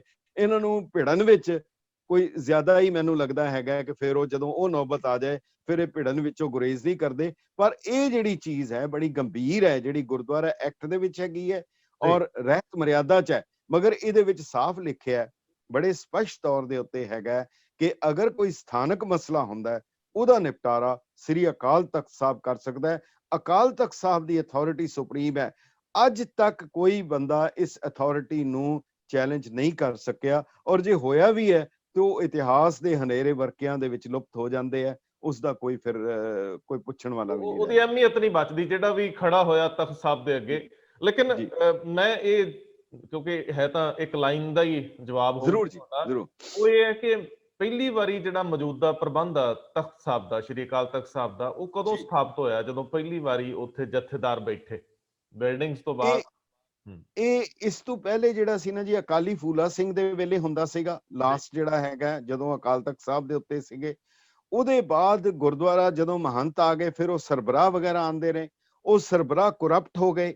ਉਹਨਾਂ ਨੇ ਨਾ ਕੇਵਲ ਜਿਹੜੇ ਮਾਇਕ ਧਾਂਦਲੀਆਂ ਕੀਤੀਆਂ, ਬਲਕਿ ਉਹਨਾਂ ਨੇ ਮਰਿਆਦਾ ਦੀਆਂ ਵੀ ਧੱਜੀਆਂ ਉਡਾ ਦਿੱਤੀਆਂ। ਮਤਲਬ ਇਤਿਹਾਸ ਦੇ ਵਿੱਚ ਚੁੱਭੀ ਮਾਰਿਓ ਕਿ ਉਹ ਪਹਿਲਾ ਸਮਾਂ ਕਦੋਂ ਸੀ, ਕਿਹੜਾ ਸੰਨ ਸੀ, ਕਿਹੜਾ ਦਿਨ ਵਾਰ ਸੀ, ਕੋਈ ਅੰਦਾਜ਼ਾ ਹੈ ਜਦੋਂ ਪਹਿਲੀ ਵਾਰੀ? ਨਹੀਂ, ਇਸ ਤਰ੍ਹਾਂ ਨਹੀਂ, ਪਰ ਇਹ ਹੈਗਾ ਕਿ ਪੰਥ ਇਕੱਠਾ ਹੁੰਦਾ ਸੀ ਅਕਾਲ ਤਖਤ ਸਾਹਿਬ ਦੇ ਉੱਤੇ ਦੀਵਾਲੀ ਤੇ ਵਿਸਾਖੀ ਦੇ ਉੱਤੇ। ਔਰ ਉਹਦੇ ਦੀ ਜਿਹੜੀ ਕਿਤਾਬ ਹੈਗੀ ਹੈ, ਦਾ ਪੇजेस ਫਰਮ ਦਾ ਰੀਡਿੰਗਸ ਫਰਮ ਸਿੱਖ ਹਿਸਟਰੀ, ਪੰਜਾਬ ਹਿਸਟਰੀ, ਉਹਦੇ ਵਿੱਚ ਉਹਨੇ ਇੱਕ ਬੜਾ ਸ਼ਾਨਦਾਰ ਹਵਾਲਾ ਦਿੱਤਾ ਹੈ ਕਿ ਸਿੱਖ ਜਿਹੜੇ ਹੈ ਵਿਸਾਖੀ ਔਰ ਦੀਵਾਲੀ, ਹੁਣ ਦੀਵਾਲੀ ਬੜਾ ਇੰਪੋਰਟੈਂਟ ਲਫ਼ਜ਼ ਹੈ, ਬੜਾ ਮਹੱਤਵਪੂਰਨ ਹੈ, ਕਿਉਂਕਿ ਹਰ ਕਿਸੇ ਨੂੰ ਪਤਾ ਹੈ ਦੀਵਾਲੀ ਤੇ ਇਕੱਠ ਹੁੰਦੇ ਹੈ। ਭਾਈ ਮਨੀ ਸਿੰਘ ਜੀ ਦੀ ਸ਼ਹਾਦਤ ਵੀ ਦੀਵਾਲੀ ਕਰਕੇ ਹੋਈ, ਤੇ ਉਹ ਉੱਥੇ ਇਕੱਤਰ ਹੁੰਦੇ ਸੀ। ਇਕਰਾਮ ਅਲੀ ਮਲਿਕ, ਇਹ ਪਾਕਿਸਤਾਨ ਲਾਹੌਰ ਯੂਨੀਵਰਸਿਟੀ ਦੀ ਕਿਤਾਬ ਹੈ ਰੀਡਿੰਗਸ ਫਰਮ ਸਿੱਖ ਹਿਸਟਰੀ, ਉਹਨੇ ਬੜਾ ਦਿਲਚਸਪ ਵਾਕਿਆ ਲਿਖਿਆ। ਕਹਿੰਦਾ ਕਿ ਅਬਦਾਲੀ ਦੇ ਹਮਲਿਆਂ ਦੇ ਬਾਅਦ ਸਿੱਖ ਇਕੱਤਰ ਹੋਏ ਅਕਾਲ ਤਖਤ ਸਾਹਿਬ ਦੇ ਉੱਤੇ, ਔਰ ਉਹਨਾਂ ਨੇ ਕਿਹਾ ਕਿ ਬਾਰ-ਬਾਰ ਜਿਹੜਾ ਹੈਗਾ ਉਹ ਅਬਦਾਲੀ ਹਮਲਾ ਕਰਦਾ ਹੈ, ਦਰਬਾਰ ਸਾਹਿਬ ਦੀ ਤੋਹੀਨ ਕਰਦਾ ਹੈ, ਤੇ ਇਸ ਦਾ ਕੀ ਹੱਲ ਕੀਤਾ ਜਾਏ। ਕਿਸੇ ਨੇ ਕੋਈ ਹੱਲ ਦਿੱਤਾ, ਕਿਸੇ ਨੇ ਕੁਝ ਦਿੱਤਾ, ਕਿਸੇ ਨੇ ਕੁਝ ਦਿੱਤਾ। ਇੱਕ ਸਿੱਖ ਉੱਠਦਾ, ਕਹਿੰਦਾ ਜੀ ਮੈਂ ਗਰੀਬ ਸਿੱਖ ਹਾਂ, ਮੇਰੀ ਕਿਰਾਏ ਮੰਨ ਲਓ। ਕਹਿੰਦੇ ਦੱਸੋ? ਕਹਿੰਦੇ ਲਾਹੌਰ ਤੇ ਕਬਜ਼ਾ ਕਰ ਲਈ। ਅੱਛਾ, ਹੁਣ ਮਜ਼ਾਕ ਦੀ ਗੱਲ ਨਹੀਂ ਹੈ, ਇਹ ਇਤਿਹਾਸ ਹੈ, ਇਹ ਸਾਡਾ ਇਤਿਹਾਸ ਹੈਗਾ, ਜ਼ਿੰਦਾ ਇਤਿਹਾਸ ਹੈ। ਔਰ ਇਕਰਾਮ ਅਲੀ ਮਲਿਕ ਕਹਿੰਦਾ ਕਿ ਉਹਨਾਂ ਨੇ ਕਿਹਾ ਕਿ ਹੁਣੇ ਹੀ ਤੁਰੋ, ਉੱਥੋਂ ਹੀ ਤੁਰੋ। ਉੱਥੋਂ ਕਹਿੰਦਾ ਟੁਰੇ ਹੈ, ਤੇ ਇਕਰਾਮ ਅਲੀ ਮਲਿਕ ਦੀ ਲਾਈਨਾਂ ਹੈ, and the Sikhs captured Lahore easily within 7 days. That was the end of the Mughal rule. ਕਿਆ ਇਤਿਹਾਸ ਹੈ, ਕਮਾਲ ਹੈ। ਇਹ ਹੈ ਜਜ਼ਬਾ, ਇਹ ਹੈਗੀ ਹੈ ਸਾਡਾ ਇਤਿਹਾਸ। ਸ਼ਾਇਦ ਦੁਸ਼ਮਣਾਂ ਨੂੰ ਭੁਲੇਖਾ ਪੈ ਜਾਂਦਾ ਹੈ, ਆਪਣਿਆਂ ਨੂੰ ਜ਼ਿਆਦਾ ਪੈ ਜਾਂਦਾ ਹੈ ਕਿ ਸ਼ਾਇਦ ਇਹ ਉਂਝੇ ਹੀ ਹੈਗਾ, ਪਰ ਐਸਾ ਨਹੀਂ ਹੈ। ਮੈਂ ਜਿਹੜੀ ਗੱਲ ਪਹਿਲਾਂ ਕਹੀ ਸੀ, ਇਹਦੇ ਵਿੱਚ ਅਦ੍ਰਿਸ਼ ਕਲਾ ਵਾਪਰਦੀ ਹੈ। ਬਾਕੀ ਜਾਂਦੇ ਜਾਂਦੇ ਮੈਂ ਜ਼ਰੂਰ ਕਵਾਂਗਾ, ਮੈਨੂੰ ਇਸ ਕਿਤਾਬ ਦੇ ਨਾਲੋਂ, ਕਿਤਾਬ ਬਣਨ ਨਾਲੋਂ ਜ਼ਿਆਦਾ ਖੁਸ਼ੀ ਇਹ ਹੈ ਕਿ ਕੌਮ ਦੀਆਂ ਸਾਰੀਆਂ ਜਥੇਬੰਦੀਆਂ, ਸਾਰੇ ਤਖਤਾਂ ਨੇ, ਸਾਰੀਆਂ ਸੰਪਰਦਾਵਾਂ ਨੇ, ਸਾਰੀਆਂ ਸੰਸਥਾਵਾਂ ਨੇ ਇਸ ਨੂੰ ਅਸੀਸ ਦਿੱਤੀ ਹੈ। ਔਰ ਇਸ ਨੂੰ ਸਾਰੇ ਪੰਥ ਦਾ ਇੱਕ ਦਸਤਾਵੇਜ਼, ਜਿਹੜੇ ਕਹਿੰਦੇ ਸੀ ਨਾ ਕਿ ਪੰਥ ਦਾ ਨਹੀਂ ਹੈ, ਉਹ ਵੀ ਗੱਲ ਜਿਹੜੀ ਹੈ ਇਸ ਕਿਤਾਬ ਨੇ ਉਹ ਵੀ ਬੰਦ ਕਰਤੀ ਹੈ। ਸੋ ਇਹਨੂੰ ਅਗਰ ਕੋਈ ਇਹਦੇ ਚੋਂ ਲੈ ਸਕਣ, ਪਰ ਮੈਨੂੰ ਇਸ ਦਾ ਲਾਭ ਇਹ ਹੋਏਗਾ, ਇਹ ਕਿਸਮ ਦਾ ਬੈਰੋਮੀਟਰ ਹੈ, ਥਰਮਾਮੀਟਰ ਹੈ। ਇਹਨੂੰ ਦੇਖ ਕੇ ਮੈਨੂੰ ਪਤਾ ਲੱਗੇਗਾ ਮੇਰੇ 'ਚ ਬੁਖਾਰ ਕਿੰਨਾ ਹੈ ਤੇ ਕਿੰਨਾ ਘਟਿਆ ਹੈਗਾ। ਇਹ ਇੱਕ ਬੈਰੋਮੀਟਰ ਮੈਨੂੰ ਇਹ ਦੱਸੇਗਾ ਕਿ ਮੇਰੇ 'ਚ ਕੀ ਕਮੀ ਹੈ ਔਰ ਕਿੰਨਾ ਕੁ ਮੈਂ ਹੋਰ ਠੀਕ ਹੋਣਾ ਚਾਹੁੰਦਾ। ਲਾਂਬਾ ਸਾਹਿਬ, ਤੁਸੀਂ ਜਾਂਦੇ ਜਾਂਦੇ ਅੱਖਾਂ ਸਲੀਆਂ ਕਰ ਗਏ ਇਹ ਵਾਕਿਆ ਸੁਣਾ ਕੇ ਕਿ ਲਾਹੌਰ 7 ਦਿਨਾਂ 'ਚ ਜਿੱਤ ਲਿਆ, ਇੱਕ ਆਮ ਸਿੱਖ ਦੀ ਗੱਲ ਤੇ। ਸੋ ਸਿੱਖਾਂ ਦੇ ਕਿਰਦਾਰ ਤੇ ਸਿੱਖਾਂ ਦੀ ਬੁਲੰਦ ਹਸਤੀ ਦਾ ਇਹ ਪਰਚਮ ਸਾਡੇ ਤੱਕ ਝੁੱਲਦਾ ਆਉਂਦਾ ਤੇ ਬੜੀ ਤਸੱਲੀ ਹੋਣੀ ਸੀਗੀ। ਹੁਣ ਵੀ ਉਹ ਆਬਾ ਨੂੰ ਜੀਵੰਤ ਕੀਤਾ ਜਾ ਸਕਦਾ। ਤੁਹਾਡਾ ਧੰਨਵਾਦ ਹੈ। ਪੰਥਕ ਕਵੀ ਸਨ ਬਰਕਤ, ਉਹਨਾਂ ਨੇ, ਬਰਕਤ ਰਾਮ ਬਰਕਤ, ਉਹਨਾਂ ਨੇ ਲਿਖਿਆ ਸੀ, ਨਿਸ਼ਾਨ ਸਾਹਿਬ ਦੀ ਸ਼ਾਨ ਹੈ ਕਹਿੰਦੀ, ਸਿੰਘਾਂ ਦੀ ਕਿਰਪਾਨ ਹੈ ਕਹਿੰਦੀ, ਸੰਗਤ ਕਰਕੇ ਮਾਣ ਹੈ ਕਹਿੰਦੀ, ਬੂਟਾ ਲਾਇਆ ਲਹੂ ਹੰਗਾਲ, ਸਿੱਖ ਦੀ ਹਸਤੀ ਪੰਥ ਦੇ ਨਾਲ, ਪੰਥ ਜੀਵੇ ਗੁਰੂ ਗ੍ਰੰਥ ਦੇ ਨਾਲ, ਜੋ ਬੋਲੇ ਸੋ ਹੋਵੇ ਨਿਹਾਲ। ਬਹੁਤ ਮਿਹਰਬਾਨੀ। ਔਰ ਅਸੀਂ ਚਾਹਾਂਗੇ ਕਿ ਜਿਵੇਂ ਤੁਸੀਂ ਇੱਕ ਸੁਝਾਅ ਦਿੱਤਾ ਹੈ ਕਿ ਭਾਰਤੀ ਸਰਕਾਰ ਨੂੰ ਚਾਹੀਦਾ ਹੈ ਕਿ ਸ਼੍ਰੀ ਅਕਾਲ ਤਖਤ ਸਾਹਿਬ ਦੀ ਹਸਤੀ ਨੂੰ ਲੈ ਕੇ ਸੰਵਿਧਾਨ ਦੇ ਵਿੱਚ ਕੋਈ ਤਰਮੀਮਾਂ ਜਾਂ ਸੋਧਾਂ ਕਰ ਦੇਣ, ਤਾਂ ਕਿ ਕਦੇ ਵੀ ਸੰਵਿਧਾਨਕ ਪੇਚ ਨਾ ਆਵੇ, ਕਦੇ ਦੁਨਿਆਵੀ ਅਦਾਲਤਾਂ ਤੇ ਸਿੱਖਾਂ ਦੇ ਇਸ ਸਰਵਉੱਚ ਸਥਾਨ ਦੇ ਵਿੱਚ ਕੋਈ ਵਿਵਾਦ ਹੋਵੇ ਔਰ ਇਹ ਟਕਰਾਅ ਵੱਲ ਵਧੇ। ਬਹੁਤ ਮਿਹਰਬਾਨੀ। ਅਸੀਂ ਨਿੱਕੇ ਨਿੱਕੇ ਮੁੱਦਿਆਂ ਤੇ ਤੁਹਾਡੇ ਨਾਲ ਸੰਵਾਦ ਚਾਹੁੰਦੇ ਰਵਾਂਗੇ। ਬਹੁਤ ਬਹੁਤ ਬਹੁਤ ਧੰਨਵਾਦ ਜੀ। ਬਹੁਤ ਬਹੁਤ ਧੰਨਵਾਦ ਤੁਹਾਡਾ ਜੋੜਨ ਲਈ ਔਰ ਪੰਜਾਬ ਦੇ ਨਾਲ ਜੁੜਨ ਲਈ। ਬਹੁਤ ਧੰਨਵਾਦ।